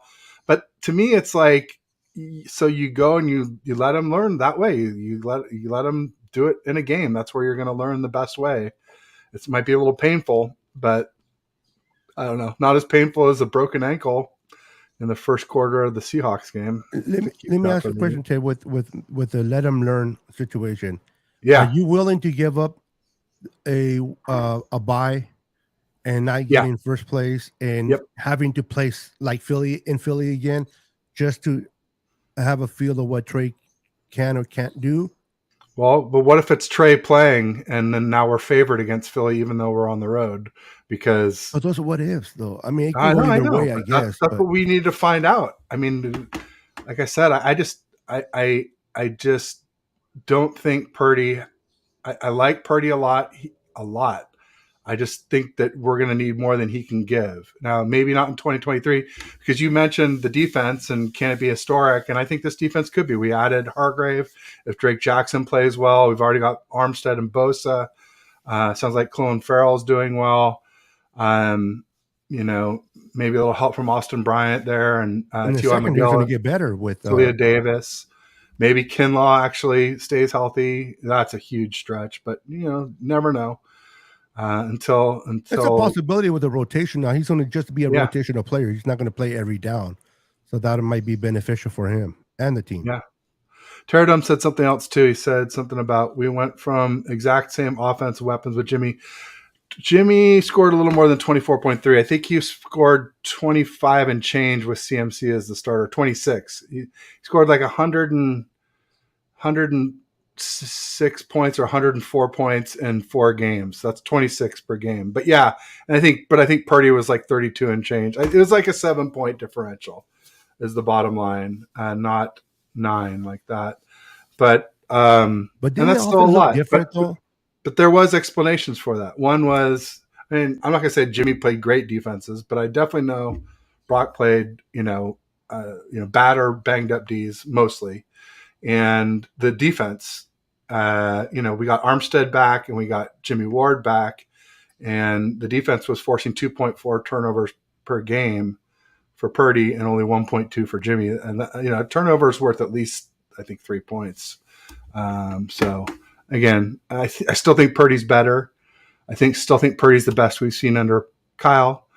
I just think we may need more, maybe in 2023, maybe in 2024, but wouldn't it suck if we keep Purdy and then we need more in 2024 and we've traded Lance away and he's out there balling out on some other team and we're just like, man, we had our, I'm not going to say Mahomes, but we had our franchise QB, and we let him go. 10 or top 5 QB and now he's gone. So let me ask you, if they let go of Trey and we're doing good with Brock, but Trey goes into another team and just stinks it up and they went up cutting him because he wasn't good, then what's your thought process there? Like, oh shit, we did the right move?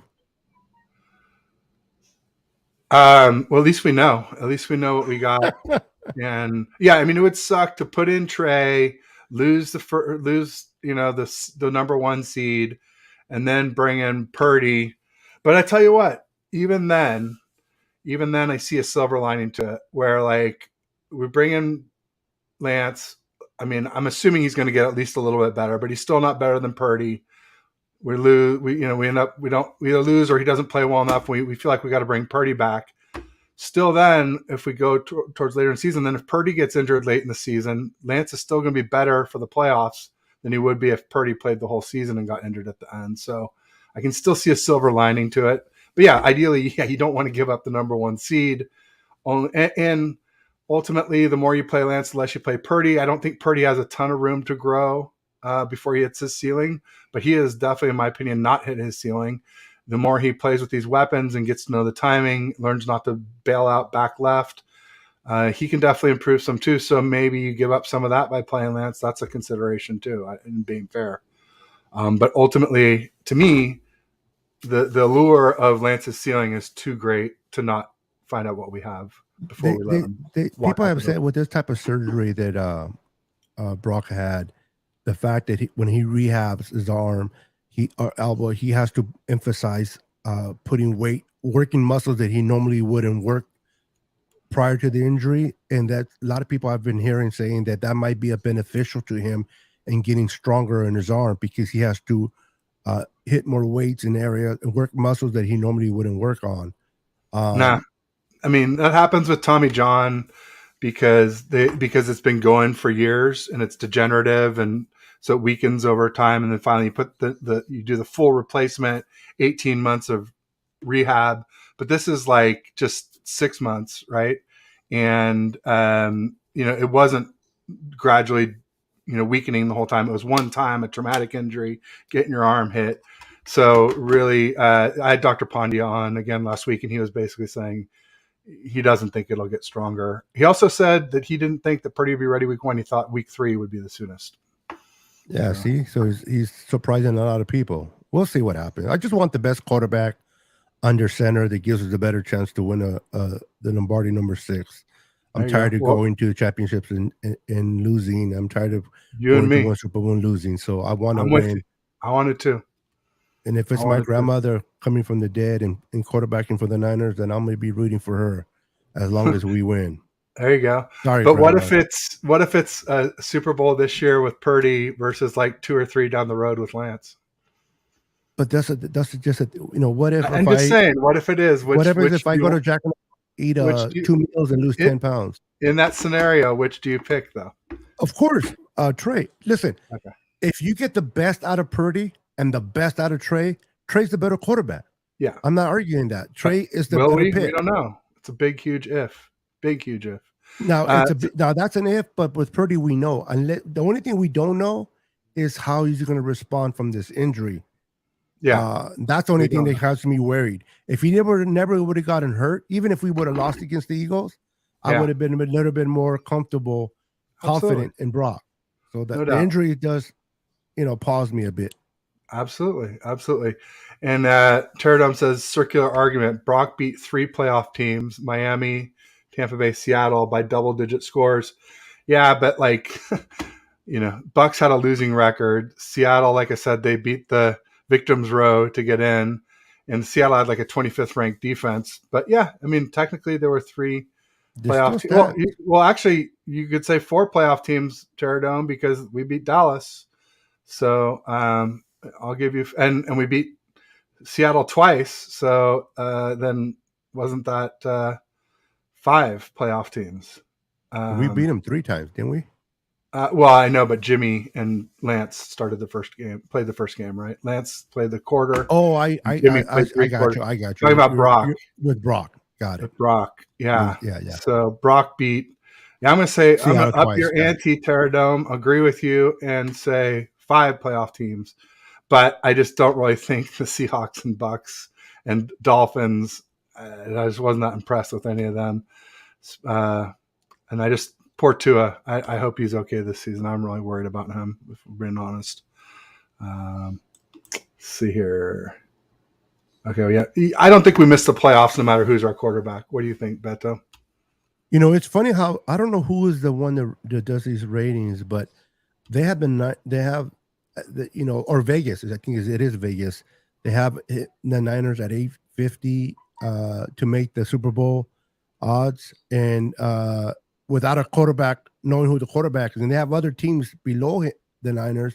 And I find that interesting that we don't know who the quarterback's going to be. We're kind of limbo there, but yet the Niners are pretty favorite on making the Super Bowl. That's a credit to Kyle and this roster, how Walt is built. So to that point, I think we'll be fine. Whatever quarterback's back there now. Our fantasy ideal will be Trey just stepping up, taking the realm, and never looking back. That'll be amazing. But I'm confident with Brock that we can win it. I'm more confident this year than I was last year with John Johnson back there. Yeah, Josh Johnson. He's terrible. No doubt. I was saying to Sterling Bennett that I thought, Jimmy really did us a disservice by not getting, he ended up getting surgery on that foot.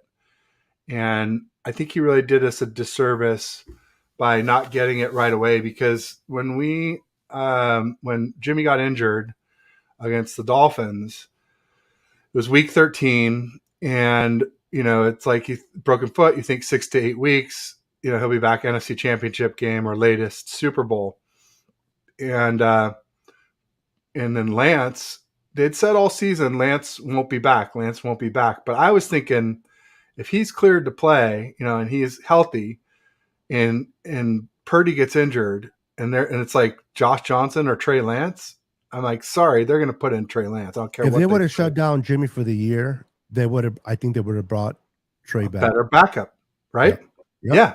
And if they had known, because they didn't know about Lance's revision surgery then either. So they were thinking Jimmy and Lance, and we ended up with neither of them. Yep. And so I really feel like Jimmy did us, and Don Yee did us another disservice by hiding that. And they did it. I know why they did it, because if he gets the foot surgery, no one's going to sign him until they see him play. It means he's not going to get signed till August. For us as fans, it sucks. For Jimmy, I can't blame him. He's trying to get his money. I don't blame him. I don't like it. I just think it's shady. It's just one more reason that I don't like Jimmy or Don Yee. That was a business move, though. You can't hate him for making a business move. I get it. We can't get in our emotions, and I'm not saying you, but just in general. No, I am. I'm deep in the emotions. Yeah. You can't. You have to understand both sides. Let me ask you this: Corey Davis in the house. If we would, Corey Davis and my brother, how you doing? If the Rams would not interfered with, and I'm not saying this guy's a great quarterback by any means, but if we would have got Baker Mayfield instead of the Rams, and we would have lost Purdy in the championship game. They blocked us for sure. If we would have had Baker in there instead of Johnson, I think we would have had a better chance. Absolutely. He played well a couple times for them. He had one really big game in Denver. Screw the Rams for that. That's why I hate the Rams, bro. Didn't they beat the Denver Broncos by like 50 points or something on Christmas Day? Yeah, Baker would have been huge, and the Rams knew exactly what they were doing, and they, what blocked us. Something that rhymes with block. Absolutely they did. And absolutely I would have trusted Baker Mayfield 1,000 times more than Josh Johnson. Almost any QB. So that's a shame for sure. Terradome was saying, or wait, there was something else, but Terradome was saying it'll come to you. Purdy will get better. If you say Trey will get better, right? Yeah, I mean, I think they both can get better. I think Purdy is maybe 80 or 90% of the way to his ceiling, and I think Lance is more like 50%. I think we could see massive jump by Lance, and a little improvement over Purdy, which was already good to very good. Maybe he even becomes borderline great. I just don't think he's going to be. I don't know. I just don't think he's going to be like elite franchise. Well, I think maybe great's better than those, but you know what I mean. It's like I don't think he's ever going to be top 5. But maybe it doesn't have to be with this team. If we can stay healthy like 2022 or get better and still have some bad health. Well, we got to stay healthy, and we have to have a roster like we do. We can't, because we can't depend on Purdy to win you a game just on him. Like you do some teams out there that don't have a good defense. You need a surrounding cast. Listen, I had one guy tell me, if Trey plays good and he becomes our quarterback, I don't want to hear you Niners chickens talking about how great Trey. I said, listen, you can have your opinion. I never hated or hate Trey. No, you just like Purdy better. I just like Purdy better. Nothing wrong with it. Just like me and Lance. There's nothing wrong with that. Exactly. If Trey comes in and kills it, then I'm a big supporter of Trey. And I'm going. If you ask me, like I said, if you get the best out of Trey, the best out of Brock, who would you take? I would take Trey. I'll be delusional to say Purdy, because you can do what Trey can do, what Brock can do, and better. Unfortunately, Brock cannot do what Trey and better. If they're both peaking. Maybe I'm just partial because I'm like your mirror image on this. But I think it's like the people that bug me are the ones who say, "Oh, whatever Kyle says is fine." No, screw those people. Yeah, and because Kyle's the one who got us here by Kyle passing on makes Mahomes, passing some on Brady, stupid. not getting Stafford, keeping Jimmy after we drafted Lance. Even last year, Lance goes down. Why didn't he put in Purdy? I mean, Purdy's better. Why didn't Kyle figure that out? He didn't even. I don't think he even looked to I figure don't it think out. they knew how good Purdue was going to be, No, honestly. and I get it. Almost nobody did. Maybe like all right. So I'm bagging on Larry. I'll give Larry some flowers because he was one of the first big guys to say Purdy looked good last year in the last offseason. But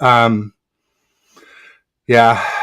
Well, Anyway, they saw potential. The fact that they let go of $2 million guaranteed to Sunfield, Sudfeld, yeah. and they cut him with that guarantee money showed that they believed in Brock. Yeah. But if you had to decide Brock or Jimmy, you're not going to pick Brock because of course they went with a comfortable Jimmy. They knew the potential of Brock. They just didn't know how good he was going to be. And that shot the Niners. And the locker room would have absolutely revolted. Yeah, at that point, yeah. That's probably the bigger thing. So, all right, maybe I'm not going to hold that. But then I hold that against Kyle too. Forget it. No. You don't get off the hook, Kyle. Because keep your conviction. I'm sorry. Is that if the locker room decides, what do we need Kyle for? I mean, I know we need him to drop plays. I'm being a little bit over dramatic, but you're a father, right? I feel like it should be up to the coach. The coach should listen to the locker room, but then he should be like, no, great. I heard you. But it's like, this is what I tell people. Like, people are like, oh, you don't listen. No. I listen to everyone. I just don't do what everyone says. Listen, you're a father. I know you have a young one. But as they get older, you're going to realize there's a time to be a friend and there's a time to be a father. Yeah. And you got to learn how to be able to separate those two. And Kyle doesn't. Kyle wants to be that friend all the time. He needs to sit all the time on the timeline. Coach. I'm not here to be liked. Someone said, oh, you didn't get many likes on your thing. I'm like, I'm not here to be liked. I'm here to learn, to teach, and hopefully have some fun doing it. Well, they say when your kid hates you when they're teenagers, that you're doing the right job. Yeah. Oh, yeah. My little guy's already said to me here and there, like, I don't love you. I'm like, okay. And then a minute later, he's like, I love you. Well, yeah. You're doing your job if they hate you. If they love you, you just got to be strong and know that you're not going to always get 100% adulation all the time. Yeah, you got to do what's right and what's good for them long term, not like what feels good in the moment. Yeah. See, I don't think that Kyle is the best head coach. I think he's a great offensive coordinator, great play caller, but overall he has weaknesses in his coaching ability. But in the same token, I'm not going to cut him or get rid of him because who are you going to replace him with? That's when I can't talk to Niner fans. Like, they should cut or they should fire Kyle. Well, okay, who are you going to replace him with? Talk to me. Give me a couple of names of replacements that can do what Kyle does. If you can't, then shut up. They're not going to fire him. You don't have to him. You got to watch that Alex Rollins video because it's basically saying it's Kyle. Kyle gets these guys wide open, and Purdy and Jimmy are both, they're like a tiny bit better than average, but they're not great. It's Kyle's system that is constantly thrown to wide open people. And so you definitely got to watch that Alan Rollins video. What's up, Dion? Niner Gang Podcast in the house. Real quick, we'll get to Dion real quick, but I'm on Pterodome here. So why didn't Lance come in and take us to 33 points per game? Well, we kind of touched on that earlier. Lance only had 17 starts in college. Purdy had 48. Also, Lance never had CMC. Never. Lance barely had Kittle. It was basically just the Texans game where he had Kittle. He didn't have him against the Bears. Didn't have him against the Seahawks week 2 of 2022. He had Kittle technically against the Seahawks in the second half of 2021 when Jimmy got injured in the first half, but Jimmy got Kittle injured in the first half, so he wasn't himself. No Kittle against the Cards, and the Cards had a hot defense. They were killing people, and they killed our O-line in Arizona. JJ Watt was a menace. So yeah, ultimately he didn't have the same weapons that Purdy had. And also when Lance lost, we were losing. We started 2021 3-5, and we started 2022 3-4. And when Purdy came in, Jimmy was on a 4-game win streak. So with CMC, Jimmy didn't lose a game that CMC started either. So, I mean, there's the people point to the Chiefs game, but CMC got here for literally a practice and a half before that, We ran out of plays that he knew. He didn't play in the second half. He got a lot of touches, but he didn't start, and he didn't know the key plays, the ones that really set him apart. And anyway, so that's my thing on that. So let me scroll down to oh wow, how far down are we? Dion in the house. Scroll to the bottom. Game chance Arizona was garbage. I'm just saying that's part of it too. Jeff's liking the visor. Thanks, Jeff. I got a new one here. Got a couple. Nobody sports the visors as good as you do, bro. I got 3 new ones recently. I got this one. Off season is the time to get visors. There's never any during the regular season. So I got this one a few weeks ago. And then I was just minding my own business, happy with my new visor. And then Lee Gowan from the 49ers Faithful UK sent me the link for this one, the Saloon font. And then he kind of got me hooked. So I've been like Googling Niner visors nonstop every few days. I checked through and I found this one. So what do they run for? Like the regular caps? They're like $22 to $30 roughly. Oh, that's not bad. Yeah. Well, it should be a little bit less, right? There's less material. Yeah, it'll be perfect for me. No hair blowing. There you go. I mine's by choice though. I'm bald by choice, not because. There you go. Yeah, I can see your widow's peak. Yeah, you got hair if you want it. Yeah. That's my Indian blood. There we go. All right, so let me scroll back up, and so we're at Corey Davis defense. Come on, Ted. Why didn't Lance score? Okay, here we go. Right, wouldn't it suck to keep both and still not win the Super Bowl? Yeah, I mean, ultimately, at some point, here's what I'll say, and why I won't be so sad if we trade either quarterback. At some point, when somebody establishes themselves at QB1, you got to get rid of the other one. Yep. You got to get rid of you can't have this constant distraction, this constant division that you can have the Joe Montana, Steve Young forever. I don't think so. Not with Kyle Shanahan. Because he can't take control of the locker room. Bill Walsh, he didn't ask the locker room who was going to be quarterback. He's like, this is his quarterback. And the locker room's like, aye, sir, because they knew he'd, end him. If now, granted, players have gotten more rights and stuff since then, but it's a different situation. It's a different I'm not saying Kyle's weak, but I'll say he's not as strong. He's strong to those that he doesn't really put in a certain level. But there's certain players that he has. He's like favorites. That's the word. But like Kittle and Juice and Debo, all that Cabo crew. There you go. That's what I was. That's what I was trying to figure out. The Cabo, the name. Yeah. If you're not part of the Cabo crew, they have undue influence on this locker because people say the locker room. It's like not the whole locker room. I guarantee you, Ayuk wanted Lance, and maybe he likes Purdy now because we won. I don't know, but I guarantee you, at first, Ayuk was a Lance guy. We know that. And I'm sure there was more than just and that's not a good image to show the other people in the locker room that you have your favorites. Because then the people that are trying to make the team, trying to work hard, it's like, man, when am I going to get a favor with Kyle? I'm never going to get an opportunity with Kyle because I'm not one of his favorites. And that's kind of that's high school stuff, bro. That's no bueno. Turdum says Brock Purdy's second best QB in the conference. So you're saying Jalen Hurts 1 and Purdy 2? I mean, I could see that at the end of the year if Purdy comes in and plays like he did, maybe improves a little bit. It's possible. I mean, because the NFC is a wasteland for quarterbacks. I mean, what are we talking? We lost 2 quarterbacks that are Hall of Famers out of that. Aaron Rodgers is gone. Tom Brady and Brady retired. Yeah, I mean that leaves. So I think it's Jalen Hurts and a bunch of also-rans ultimately. So I think it could be true, but again, I think it's also maybe not saying very much. Brian Culp says, well, or it could be Derek Carr down in New Orleans. I think he might have a decent season. I think he's a little better than Jimmy, and he's got some good weapons down there. We'll see. The real question, if you put Brock in the AFC, where would he land? Not number 2. And I like Brock. Not number 6. I mean, you got Mahomes, Allen, Burrow, however you want to rank them. We'll just say 2 and 3. Herbert. Lamar, right? Justin Herbert, yeah. Herbert. I put Herbert ahead of Lamar. So Herbert 4, Lamar 5. Maybe Watson if he fires up, but I just haven't seen enough from him. I'm not counting. And you have Aaron Rodgers with the Jets now. You can't. Yeah, maybe Aaron Rodgers ahead of Herbert. I don't know. No, not ahead of Herbert. Ahead of Lamar, behind Lamar? Behind Lamar, yeah. I don't know. We'll see with Lamar with all these weapons. The excuses better stop. He's got a lot of wide receivers now, finally.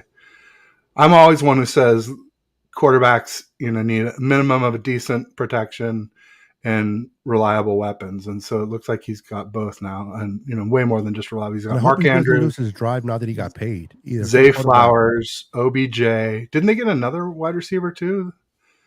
The Ravens, they got a good receiver. I forgot who it was, but they picked up a free agent. A pretty good one, yeah. Unlike the Rams, they actually got a playmaker. Yeah, I like the Rams. What if Brock Purdy gets the Niners a Super Bowl and we lose? What do we do then? Then you keep looking for a quarterback, because what happens if Brock gets us to the Super Bowl, Bryant, and Jake Moody misses the winning field goal? Oh, damn, Beto. That was cold. Be nice to Bryant. He didn't deserve that. I'm just asking a question. Oh, dude, you better watch your back, buddy. Bryant's going to be like, there's going to be daggers. Yeah. Dolphins weren't undefeated and favored at the time when we played them. The Dolphins were. They were on a hot streak. The one thing about the Dolphins, though, the way I just, like, somebody tried to tell me that they had like some kind of defense, but they were like 20th against the pass when we played them. Yeah, their defense is overrated. They were bottom half against the pass. But, Purdy came in with no prep. He played really well, threw the ball 37 times, which with Jimmy, it's a disaster if he's thrown over 30 times. So, there's a lot to like about it for sure. I was doing my first ever live stream of a game during that game, and I was just like, dude, do I turn this off? When Jimmy got injured, I was like, they saw him cart him out. And I was thinking, do I want to watch this game? Does anybody want to watch me watch this game? And then I started talking myself. I'm like, well, Purdy's more accurate and he's a little more athletic, and maybe he can pull it together for this one game. I wasn't even thinking, 8-0 NFC Championship, nothing like that. Hey, Ted. Question: if we would have never moved up and got for Lance, we never moved up. We kept those ones. We used them on defense or whatever, offensive linemen, and we would have had Brock Purdy. Would you see Brock Purdy's situation completely different than what you see it now if we did not have Trey in our roster? No. I mean, I would see it how it is, which is, really good, efficient quarterback, a little bit of room to grow, but never going to be the guy that carries the team. But there's never going to be a comparison either if he's never been on our team. Right, but I mean, I still would be wanting a quarterback who had more of those things, more height, more arm strength. Yeah, I feel like there's a new prototype in the NFL. Like, people point to Breeze and Russell Wilson and, older, smaller quarterbacks. And, part of that is a different era. And part of that is, Breeze and Russ never won a Super Bowl after they got paid either. Good point. And like, Russ had a historic Legion of Boom defense and prime beast mode when he won. And, I if I'm truth trolling, whatever, with the New Orleans Saints on their win, like, you could say they only won because Sean Payton had the balls to come out and do the onside kick in the second half, and they converted. Hank Baskett botched the onside kick recovery. Otherwise, it was just like score. Yeah. Peyton Manning, Breeze. So, like, I mean, it's a little bit mean to say that, but there's some truth to it. It's not like a lie to say that. No, it's true. Yeah. Even he knew. That's why he made that call. Yeah, that's exactly why he did. The first half was just like, I don't think there was a punt or anything. It was just. I mean, you got to give it to him. He's gutsy. He was. It was apparently. I was like, oh, it was the first time it's ever happened, and then somebody's like, no, Cower, I guess, did it not long before, but nobody remembered because it failed and they lost. Yeah. But it's the first time somebody did it and it worked and they won. But it wasn't even that many years before. But I didn't remember that one when the Steelers did it, and it was. They did it when they played the Cowboys. Oh, really? Mm-hmm. I lost that game. Yeah. Oh, so it's Chuck Noll then, not. No. It was Cower.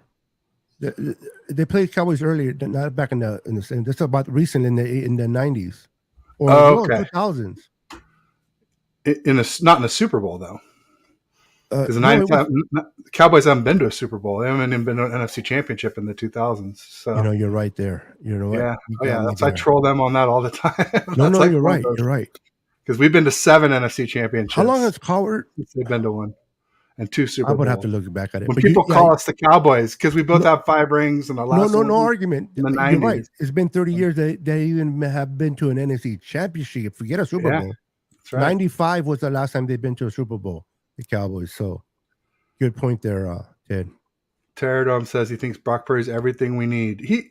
He's everything we need right now, or in 2022. In 2023, honestly, I think the team might start out a little bit better in 2023 than we did in 2022. It's just I'm looking at the playoffs, and we were so healthy in the playoffs. We had Armstead back, Jimmy Ward back. I mean, everybody was healthy except for QB, and even then, our best QB was healthy.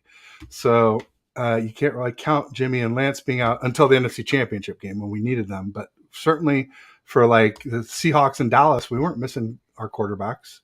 I didn't think so. I think that the strong arm is kind of overrated, though. I know you need it to keep defenses offense, and I know it's nice to have air yards and it's fun to watch. But when you have Kyle making the play calls that he's making, someone like Purdy, they can run that ship as good as he does. That's all you really need. I don't know if you need that strong arm. In the regular season and against inferior playoff teams, I agree. Against the Cowboys and the Eagles, I think you need that deep threat to keep the defense honest, to keep the safeties back, which helps your run game and helps your yak. And so even if you don't throw a lot or even complete a lot of those deep passes, just the ability to do it, it keeps safeties back. And what do you consider deep? 40-plus yards? I think even 30-plus air yards. Yeah, 25-plus air yards. He's done 30. Yeah, I get it. But it's also, when you have a strong arm, it's not just the deep balls. You can also zip it into tight windows on shorter throws. They're more lasers. And you're not just like throwing these loopers that give defenders time to make up ground or get a hand on it. Or, I mean, there's more. And again, I'm not saying a strong arm is the most important thing. Just like I said, like Brock lacks top speed. And I agree. Quickness is more important than top speed, but it's just like when you have a thing and then there's another thing. So it's like the arm, the height, the top speed, then, you start stacking and then it starts to be more of an issue. Whereas any one by itself, yeah, definitely not. And not a deal breaker. Even all 3 is not a deal breaker. It's just not ideal. I guess is that a good way to put it? Not a deal breaker, but not ideal. Because I like Purdy a lot. I do. I really do. That's,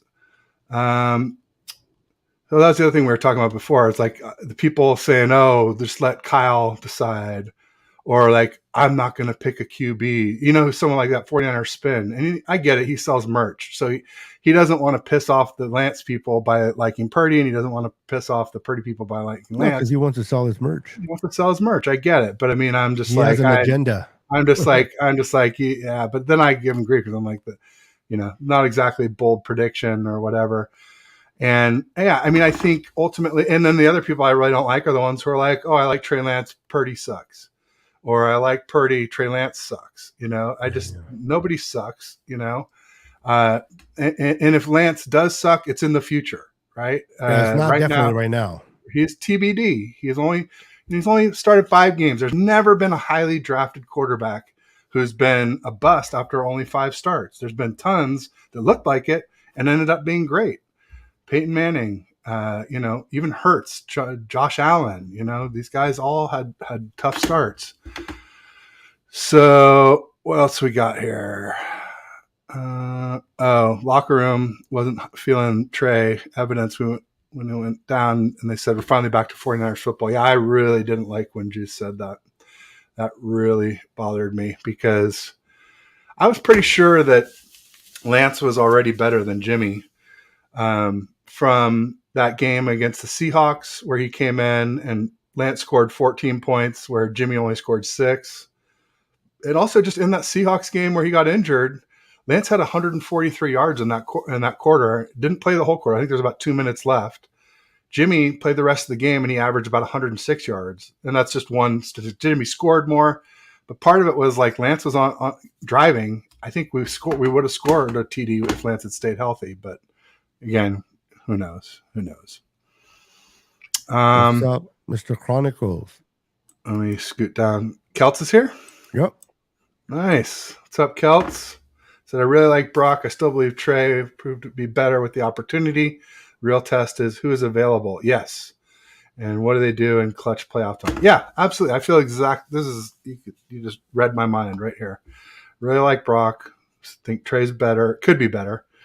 I think he will. I mean, I think it comes down to, somebody was saying so-and-so has a more chance of hitting their ceiling because they're a high character guy. And I think Lance and Purdy are both high character guys. So I do think they'll both hit their ceilings at some point. It's just how long will it take, and can they stay healthy enough? Now there's injury concerns with both of them. There's injury concerns with Sam Darnold too. I mean, somebody was mentioning on the timeline today saying none of our QBs have ever played an entire season. So they're like, why are you squabbling so much about who starts week 1, Ted? Because none of our QBs have finished the season. So, chances are, whoever starts won't finish anyway, and someone else will get the chance. Watching all 3 of them have to play this year. Oh, I hope not. I just don't want to see Darnold. I'm fine with Purdy and Lance. And I think Darnold can be better with us. I do agree kind of with what Larry said about, don't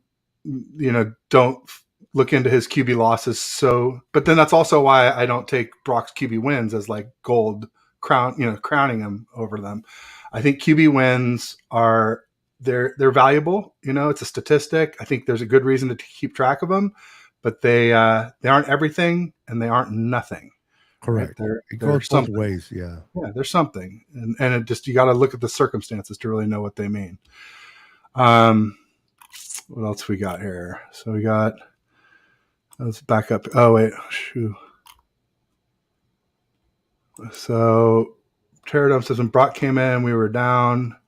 Yeah, it was 7-3. We had got the field goal when Jimmy got injured. And Jimmy was done for the season, but we didn't know that yet. The Dolphins were favored, and we were questioning, was Mike McDaniel the brains? That's kind of funny. I mean, I wasn't. I was saving receipts of all the people saying that Mike McDaniel was smarter than Kyle, and they sure came in handy. But there was a point in that game, I was doing the live stream, and the Dolphins had a 4th down and short on their own 19-yard line, and they went for it. Mike McDaniel went for it. And I remember, I think Ryan and Melissa Rebel were on. Like, I did the first half by myself, or most of the first half, and they were on with me for the second half. And I was like, oh man, you guys, I can just hear it now. If the Dolphins win this game, after Mike McDaniel went for it on 4th down on his own 19-yard line, they're never going to stop talking about what big cojones he had, putting them on the table and going for it there. And just thank God that Dre Greenlaw, tackled Gesicki and knocked the ball out as they went out of bounds so that it was an incompletion. Really, that was my play of the game because of all that. And also because then we took it down, scored a field goal, and then Tua, Bosa got the strip sack that I think it was Dre Greenlaw again ran in for a touchdown. But no, it was a big game. It was a huge circumstance for Brock to come in. It's, the guy, he has it, right? When we talk about all the intangibles that you want in a quarterback, especially if he can eliminate that bailing out left and backwards out of the pocket. Yeah, he needs to work on it. He don't have the arm to use in case he gets in trouble back there. He needs to learn how to not do that. Yeah, he's almost perfect other than the physical stuff, but the physical stuff is a concern. It's a concern. Yeah. So that's it. I mean, yeah, but I really like Brock Turdum. So you're preaching to the choir for the most part. Yeah, keep it up. It's fun. It's good. It's good talking points. Also, Beto, I want to make sure we're okay because we're coming up on 2 hours here. I want to make sure you're doing good. Yeah, I'm good. If you have anything you need to attend, I can't feel my ass, but I'm good.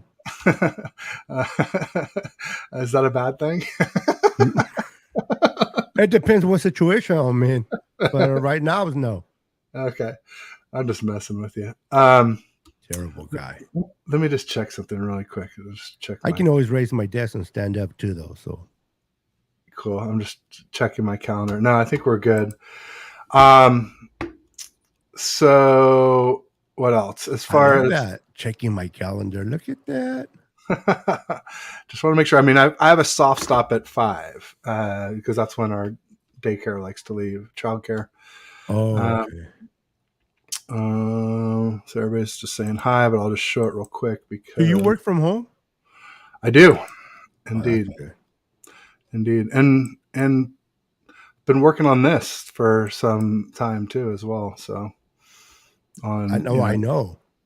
I see you, especially one of my groups. You're like popping, which is great. That's what it's I was for. doing 2 or 3 a day there for, and then someone mentioned that you can overload the algorithm by being too prolific, and so I took a little time off. Just I pester people a lot. I'm like DMing like, hey, let's get together. Let's do a show. Blah blah blah blah. And then I just slowed down for a little bit and like let people. You don't do shows by yourself? I've done like one show by myself, and some of those live streams of games I've started out by myself. But no, I've done almost all partner shows. Because really? My preference is by myself and just dealing with working with the viewers. So Beto has Jerry, I have Steve. There we go. Both of us have old school. But yeah, I like doing it. I like going by myself. Only the fact is I don't have to worry about who wants to come on, who's available. If I feel like I want to talk 9 o'clock, I can just jump on. I didn't realize I did a 3.5 hour live by myself. What I mean, no guest, just talking to the viewers, and I had about 20 viewers the whole length. I'm like, wow. Yeah, I think if you have good audience interaction, you can do it. So I mean, I think as I get bigger, then that might be doable. But I'm not really a long conversationalist, and it helps me. I don't know. There would be a lot of pauses. I think I did one. I forget when. I think it was a Warriors one where like I had a guest scheduled to come on and I really wanted to talk about what was going on for the game that night. And so I was just like, screw it, I'm going to just get on and talk. And I went for like, I think 29 or 35 minutes by myself. And I just kind of went and got it all out and was like, done. I think there's a little audience interaction too.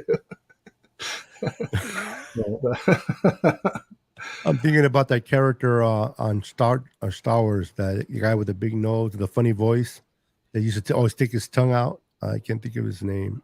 Gonzo, yeah. And you did that. Freaking dude. Nice. Or Beaker, that was like more, the one with the big ears, and the one that he was a funny character. Yeah, he said big nose. I think it's Gonzo. Yeah, Gonzo, yeah. Bryant says if Jake Moody gets the opportunity to kick the Super Bowl winner and misses, I'd be upset, but excited to see him make it possibly next season. There you go. That's a good way to look at it. I don't know. I don't think I can take another Super Bowl loss. Yeah, that's tough, man. That's a lot. The Eagles are about to find out how tough it is.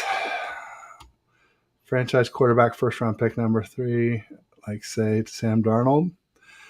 I'm not going to say it's impossible for Sam, but I wouldn't bet my rent money on it. It's funny how we have 2 first round picks in the third overall in the first round, and the one that we're starting with is a 7-rounder. Maybe. I mean, we'll see. But that's what they're saying. If he's ready and Lance hasn't made some quantum leap somehow in preseason, which seems really unlikely, I don't see how we could start anyone but Purdy. Deanna had to bounce. 1996 Cowboys versus Pittsburgh. There you go. Yes. So it was their last Super Bowl, and then the Cowboys lost. So was that Cowher in 96? Yeah, I guess it must have been. Wow, that's crazy. Okay, and then later they beat the Cardinals with Cowher. No, that wasn't Cowher. That was the guy that is with us. Tomlin. Mike Tomlin. Yeah. Okay. So they beat Seahawks. And Sean Alexander, that team. Yeah. They recovered the kick and lost the Super Bowl. Oh, so they did recover it and they lost. I got it. Okay. I thought they didn't recover. I know it was that game. I just didn't know how it went. No, I had it wrong. We run the ball in the playoffs. Weather is usually bad. They're big throws versus upper echelon teams. Average score in the playoffs 24-21. Interesting. There's Celts. Okay, so we've already been to Celts. But then I didn't get this one. I don't think he said when. Jim and Dre is a mess. Brock and Trey, it's a beautiful mess. I like that. Anything that's beautiful. Like I said, if we win number 6, I'm not going to really care. But I don't know. I don't want to see Lance hit his ceiling on another team. I just think we would hear about that. No matter what we did, I think we'd hear about that. See, that's just your emotions, bro.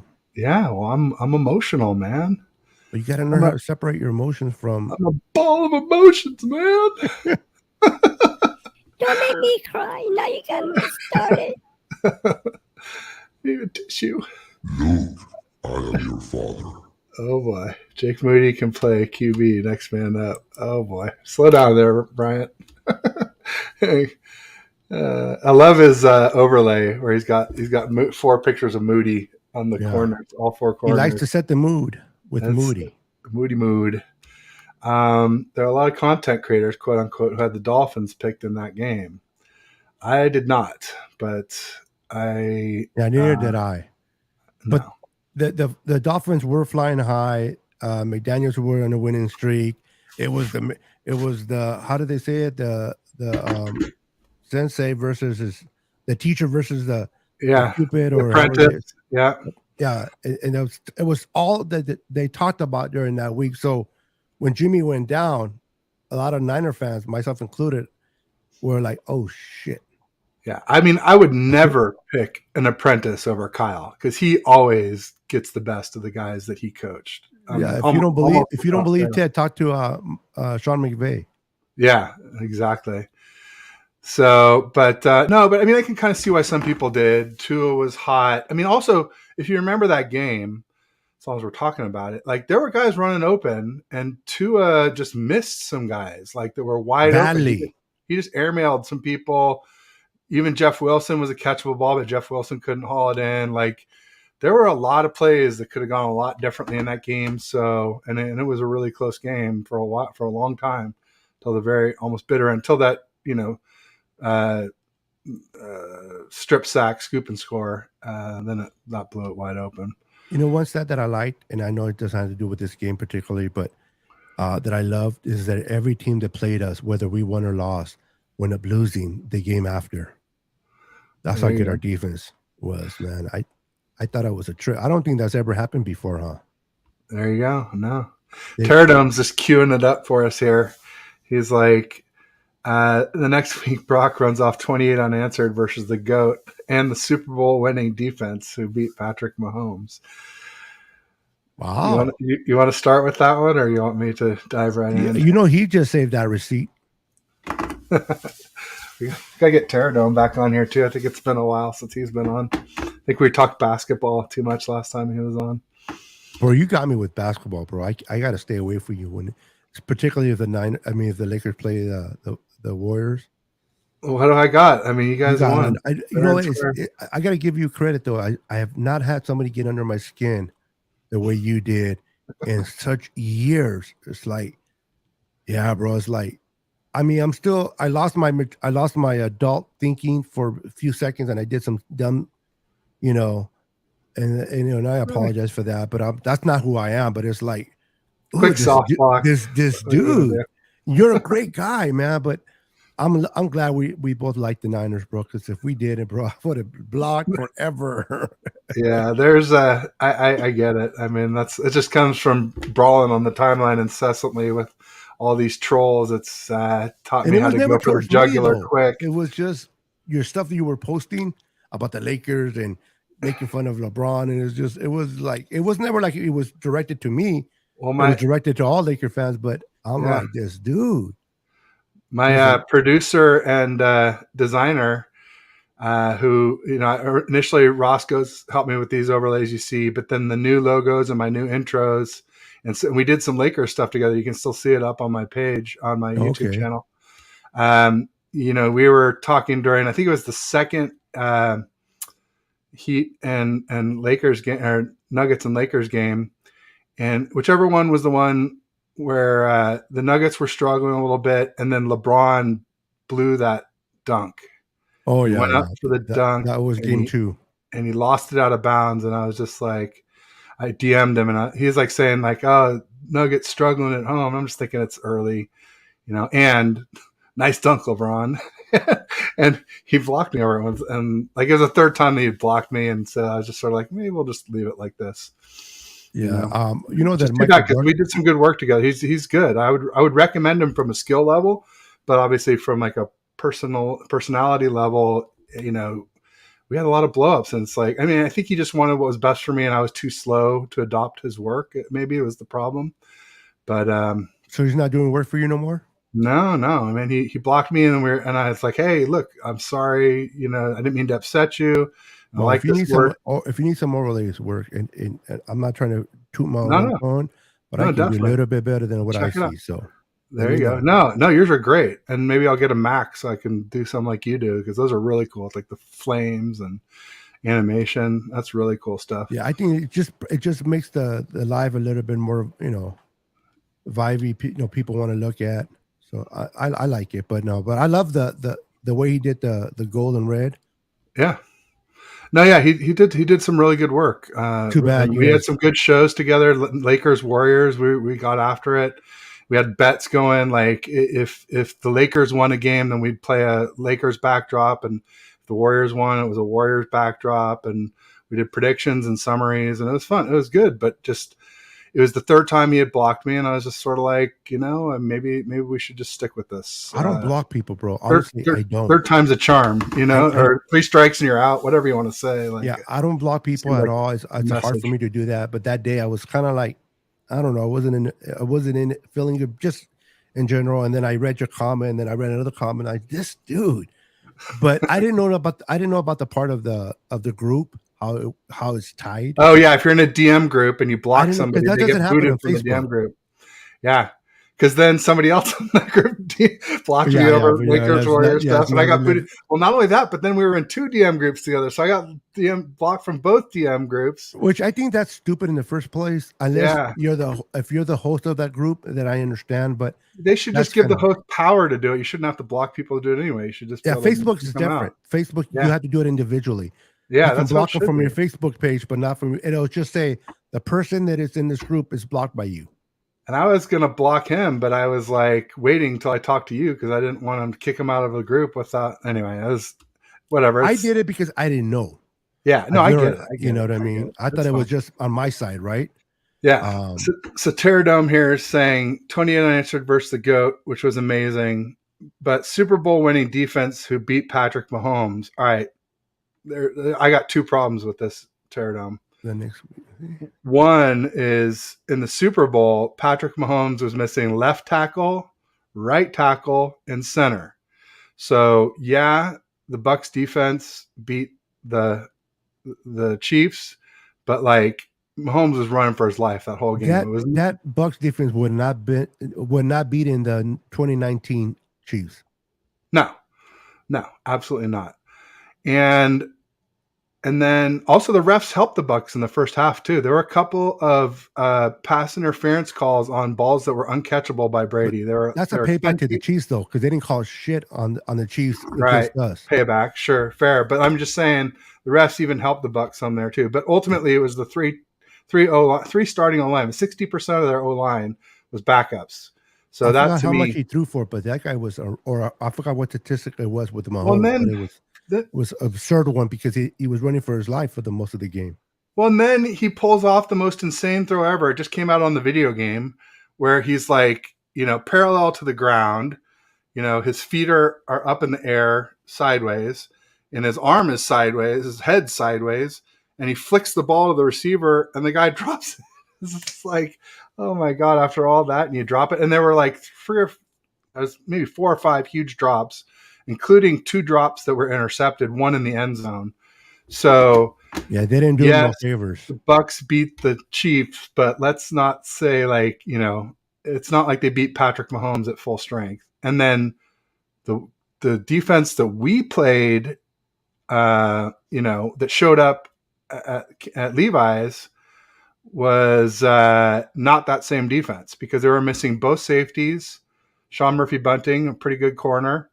But the big one was on like the first drive or really early in the first quarter, Vita Vea went down, and he is arguably one of the best defensive tackles in the game. Yeah. And so like they were maybe right around 10th, top 10. They did not play like a top 10 defense that day because of all those.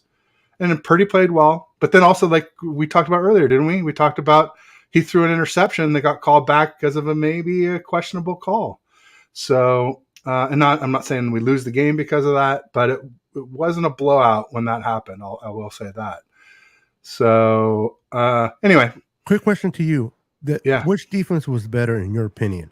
The 2022 Bucks defense? I mean, the 2021 Bucks defense or the 2022 Eagles defense? In that Super Bowl. I would probably go Eagles slightly. It's hard because they're very different, right? I mean, the Bucks had good pass rush and great linebackers. They're great against the run. And the Eagles had great pass rush, like elite pass rush. Not so good linebackers. And a much better secondary, but not as good linebackers, not very good. It's kind of sus against the run. So I guess it depends on who they played. But the only reason I reference that is because both defenses played Patrick Mahomes. Yeah. One of the defense played a fully healthy good offensive line. And one didn't. And you saw the outcome of both Mahomes games. Barely beat the Eagles. I think it would have been close against the Bucks too. So it's really hard. I think they're maybe almost. I guess it would come down to their overall ranking because like the Eagles were number 2. I don't think the Bucks were number 2 in 2020. I think they were 3-ish maybe. 3, top 3. Yeah, somewhere there. It's really hard, and just because you're 2 or 3. In any season, stack rankings are kind of hard because you could actually be closer to 1 than the number 2 team if there's a big gap. So you can't just. It is hard. It's hard. I mean, I guess I give the Bucks the thing because they won, but that's to me the O-line was such a huge story of why Mahomes lost. All right. No, I'll give it Eagles. All right, I'm gonna give it Eagles, and here's why. Because you could say the Eagles probably win if Jalen Hurts doesn't have that fumble 6. They lost by 3. They lost by 3. That cost them 7 and momentum. And that was when the Chiefs just started scoring. I felt bad for that. Never when he dropped that ball, them after that. I don't think they lose if it wasn't for that. Super close, slight edge Eagles. Yeah, would be my final answer. Yeah, I agree. I agree on that one. Okay, cool. Then Teardum says, then the next week he broke the Sea Chickens in Seattle. Yeah, he played. He did well in Seattle. It was a tough environment. Always is in Seattle. We barely ever win there. So, when was the last time we won there with Alex Smith? It had been. Yeah, I think. I mean, I know the last time we swept them was 2011.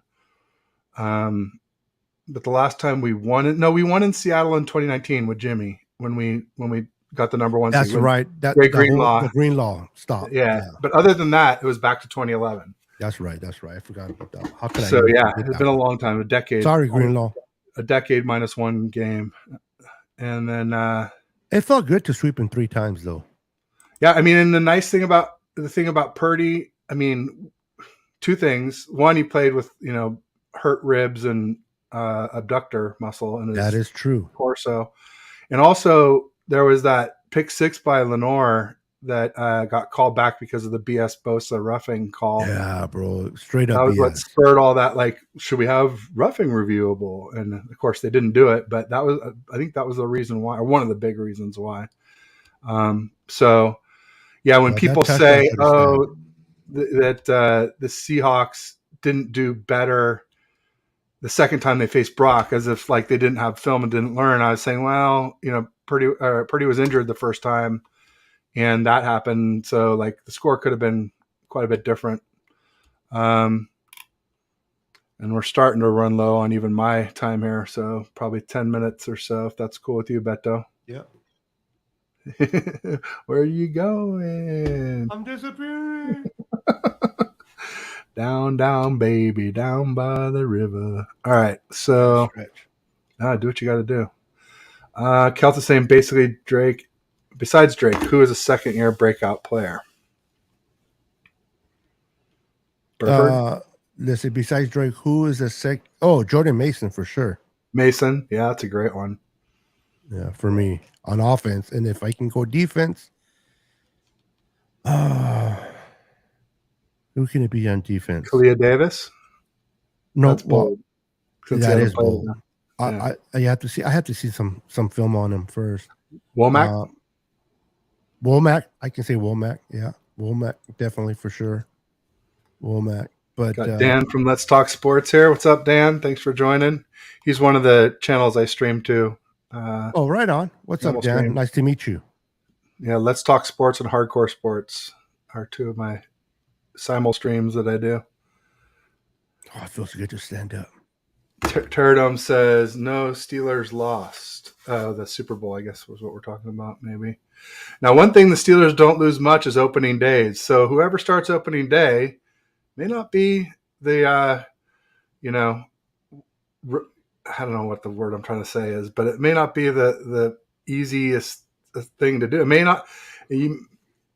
Whoever starts opening day might end up losing, and it might end up opening the door for who doesn't start, I guess, between Purdy and Lance. If Purdy goes in and lays an egg, I think Purdy would have to do badly in more than one game. But maybe if Lance goes in and does poorly, they might pop Purdy in. So on that note, if Trey, let's say Trey starts that game and he struggles, but we win because of defense, so we get the dub, and then we go and we play the Rams, and he struggles with the Rams as well, and we lose that game to the Rams.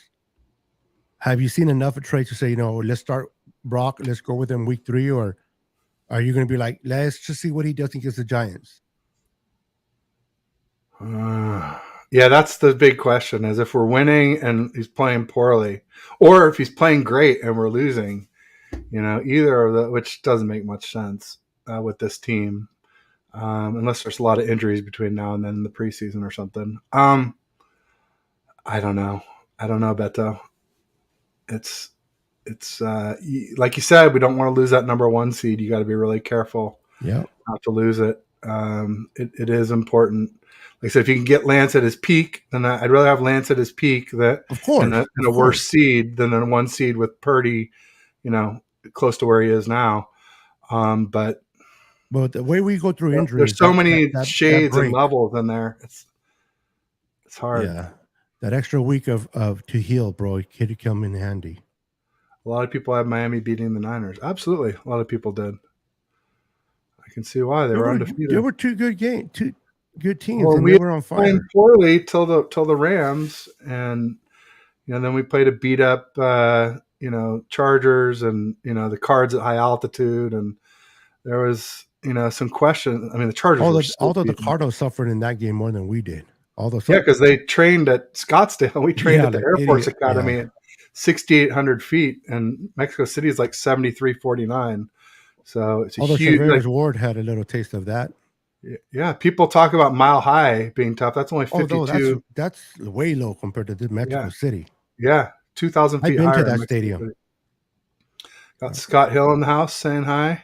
Orale, Scott. Pterodome says, my point is, but Brock beat him as a rookie. Absolutely. It's super great story. I'm guessing that Pterodome likes Brock. But he loves Brock. He loves. I just ordered my Brock jersey, by the way. It's coming. Pterodome and Brock sitting in a tree. KIS. My point is he beat him as rookie. Now, my point is he's not a rookie anymore. Right. And all the draft stuff and all the rookie stuff. Now he's just another NFL QB.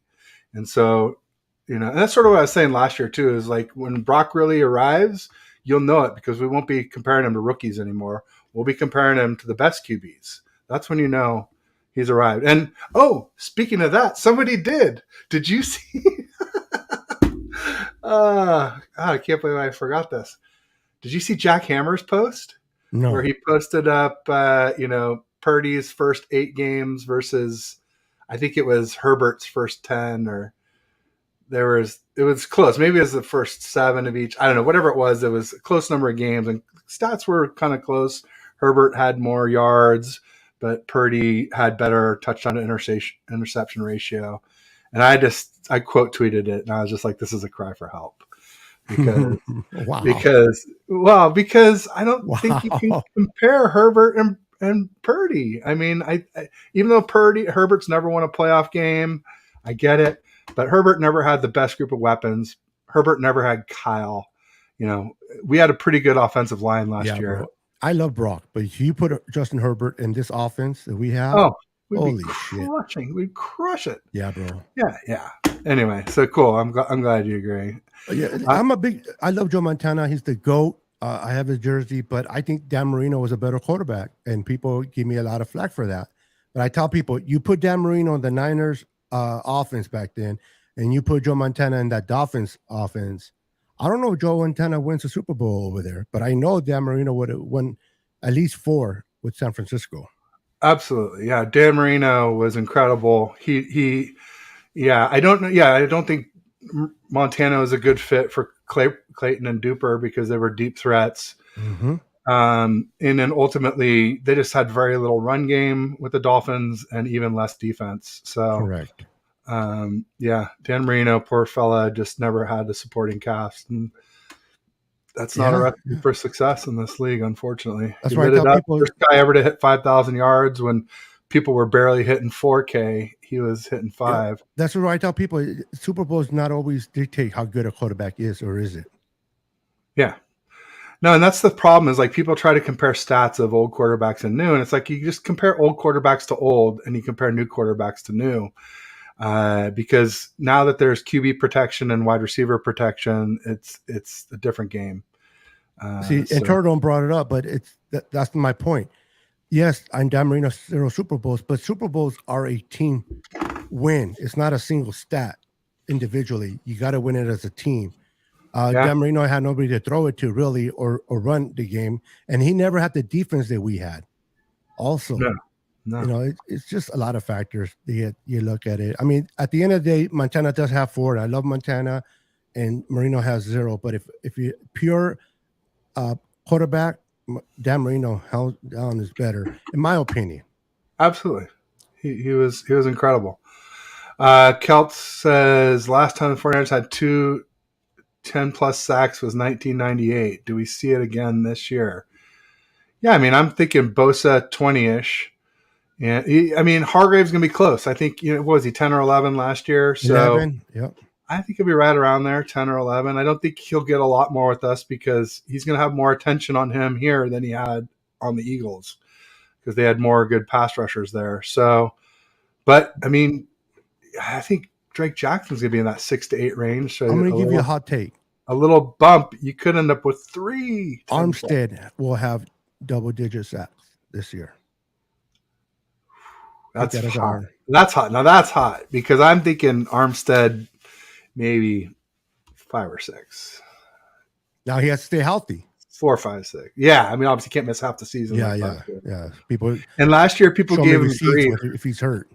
People gave Armstead grief last year because he, didn't have any sacks, and he played, like I said, half a season, no sacks. That's a bummer. You'd expect at least a couple, but he did have at least 2 really memorable pressures that I remember because they led to Jimmy Ward interceptions. There was the pressure against Tua Tagovailoa in that Dolphins game that led to an interception, and one against Heineke against the Commanders that led to one of those inside the 35 possessions that we talked about. Another one was Riverboat Ron going for it inside the 35 and didn't convert. Yeah. Another one was Riverboat Ron going for an onside kick when he should have kicked it away. If you trust that defense, that number 4 or 5, sometimes whatever being defense too Rivery Ron, it can backfire. Absolutely. If you got a good D, trust your D. They'd played pretty well versus us. So I would say at the time, like, they should kick off. If they onside kick it here is a big mistake. And then they didn't even convert. So, yeah, it was huge. Because you almost never convert, I mean, let's be honest. It's a doomed play most of the time. Brock Purdy went 17 for 26, 76%, put up 35 points. Tampa Bay team with the greatest QB who ever did it. Yes, indeed. And he did all that in like less than 3 quarters, right? I mean, Yep. but that's my argument of why that defense wasn't very good because we didn't do anything close to that to any other defense we played. So, and it was a circumstances. Also, Dre Greenlaw picked off. He had that great pick when he went down, it changed. He called it too. He said, I'm going to tip off Brady. And then after all that, he got Fred Warner got Brady to sign the ball for Dre. I felt bad for Brady, and I didn't really, but he had signed 2. He had signed that one, and then the interception from who was the one that intercepted the ball? Dre Greenlaw. But Greenlaw was one, and there was another one, right? Gibson? It may have been. I'm blanking. I think it was Gibson, and they both had him signed by him. I'm like, that's kind of. He was talking shit on a podcast a week after that. Brady was. Can't believe they asked me for my signature after that game. And they didn't force you, little crybaby. Bryant Culp says blitzing will help this team. It should. We got a lot of good blitzers. Whether it's Fred or Isaiah Oliver, who they brought in, is a very good blitzer. Obviously Hufanga knows how to blitz, and Jair Brown. That's one of the big reasons why we got him was ball hawk blitzer, not coverage yet. Hopefully he'll learn that. Even the linebacker that we got from not the second one from Purdue, but the first one. D Winters. He's a good blitzer too. Yeah, I think he's going to be developmental this year. I don't think we'll see much of him. No, true. We might see more a Purdue guy than Winters. What do you think we do it? So we got 2. We got Dre and Fred. They're stone cold locks. But then after that, you got McCrary Ball, you got DFF, you got D Winters, and you got Graham. So I mean, that's why I said fouls earlier, like maybe someone we could trade away. But I guess you kind of agreed with that anyway. So maybe for trade him. I think Oren Burks might be that third linebacker. Oh, that's right. I forgot about Oren Burks. Yep. Yeah, he might be. He's been playing really well in camp, they said, and he played well last year, no doubt about it. Next week after Tampa, Brock Purdy about 21 points in Seattle, where we normally lose. Lenore, yeah, absolutely. Well, I think we've covered most of this stuff. We've been on 2.5 hours. I know, Beto, I know you don't like to sit for long, and I typically try to relieve my childcare right around this time. So, yeah, should we fly your banner and then just say adieu to everyone? Thank you to everyone who joined. Yeah, do you mind if I do a little promo? Absolutely, not at all. Okay, yeah. So I used to sell jerseys in 2021, and I kind of started my business, and then I kind of had to take a year off for some personal reasons, but I'm back up at it again. So for all your jersey needs, NBA, baseball, football, college football, hockey, I can go from sizes of T2, which is an infant, all the way to 10 large. So 10 extra large jerseys. They're double stitched, none of that cheap $23 jerseys you find out there that only last you one wash and then it tears apart. These are pretty good. I wear them. I stand by them. So for all your jersey needs, hit me up. I appreciate it for that promo. There you go. Everybody hit up Beto. Thanks for everybody who showed up. If you watched on Niner Sickness, make sure you come like and subscribe on TED Talks Ball. Yes, go support them. With folks on my channel, make sure you go over to Beto. You can see it at Niner Sickness Pod. And we appreciate all the interaction. It was a live audience. Sorry, I kind of got behind on some of it. But like I said, we try to show them all so people in the different channels don't miss out on what you did a good job, Ted. Thanks, Beto. So did you, and we'll just have to do this again before too long, my friend, especially if you stay getting up like an early bird before the crack of noon. Yeah, I've been getting up. I've been liking it. Let's see if I can sustain it. It's good. Well, just do whatever feels right. But I mean, I can always start at 4, but obviously we had nothing to talk about, and we talked for 2.5 hours. Yeah. The more time before 5, the better, just in case the audience is cracking and we want to keep going. Sounds good, but we'll definitely talk. A shame to end ahead of schedule. Well, thanks, everybody. I'll say peace and go Niners. Later.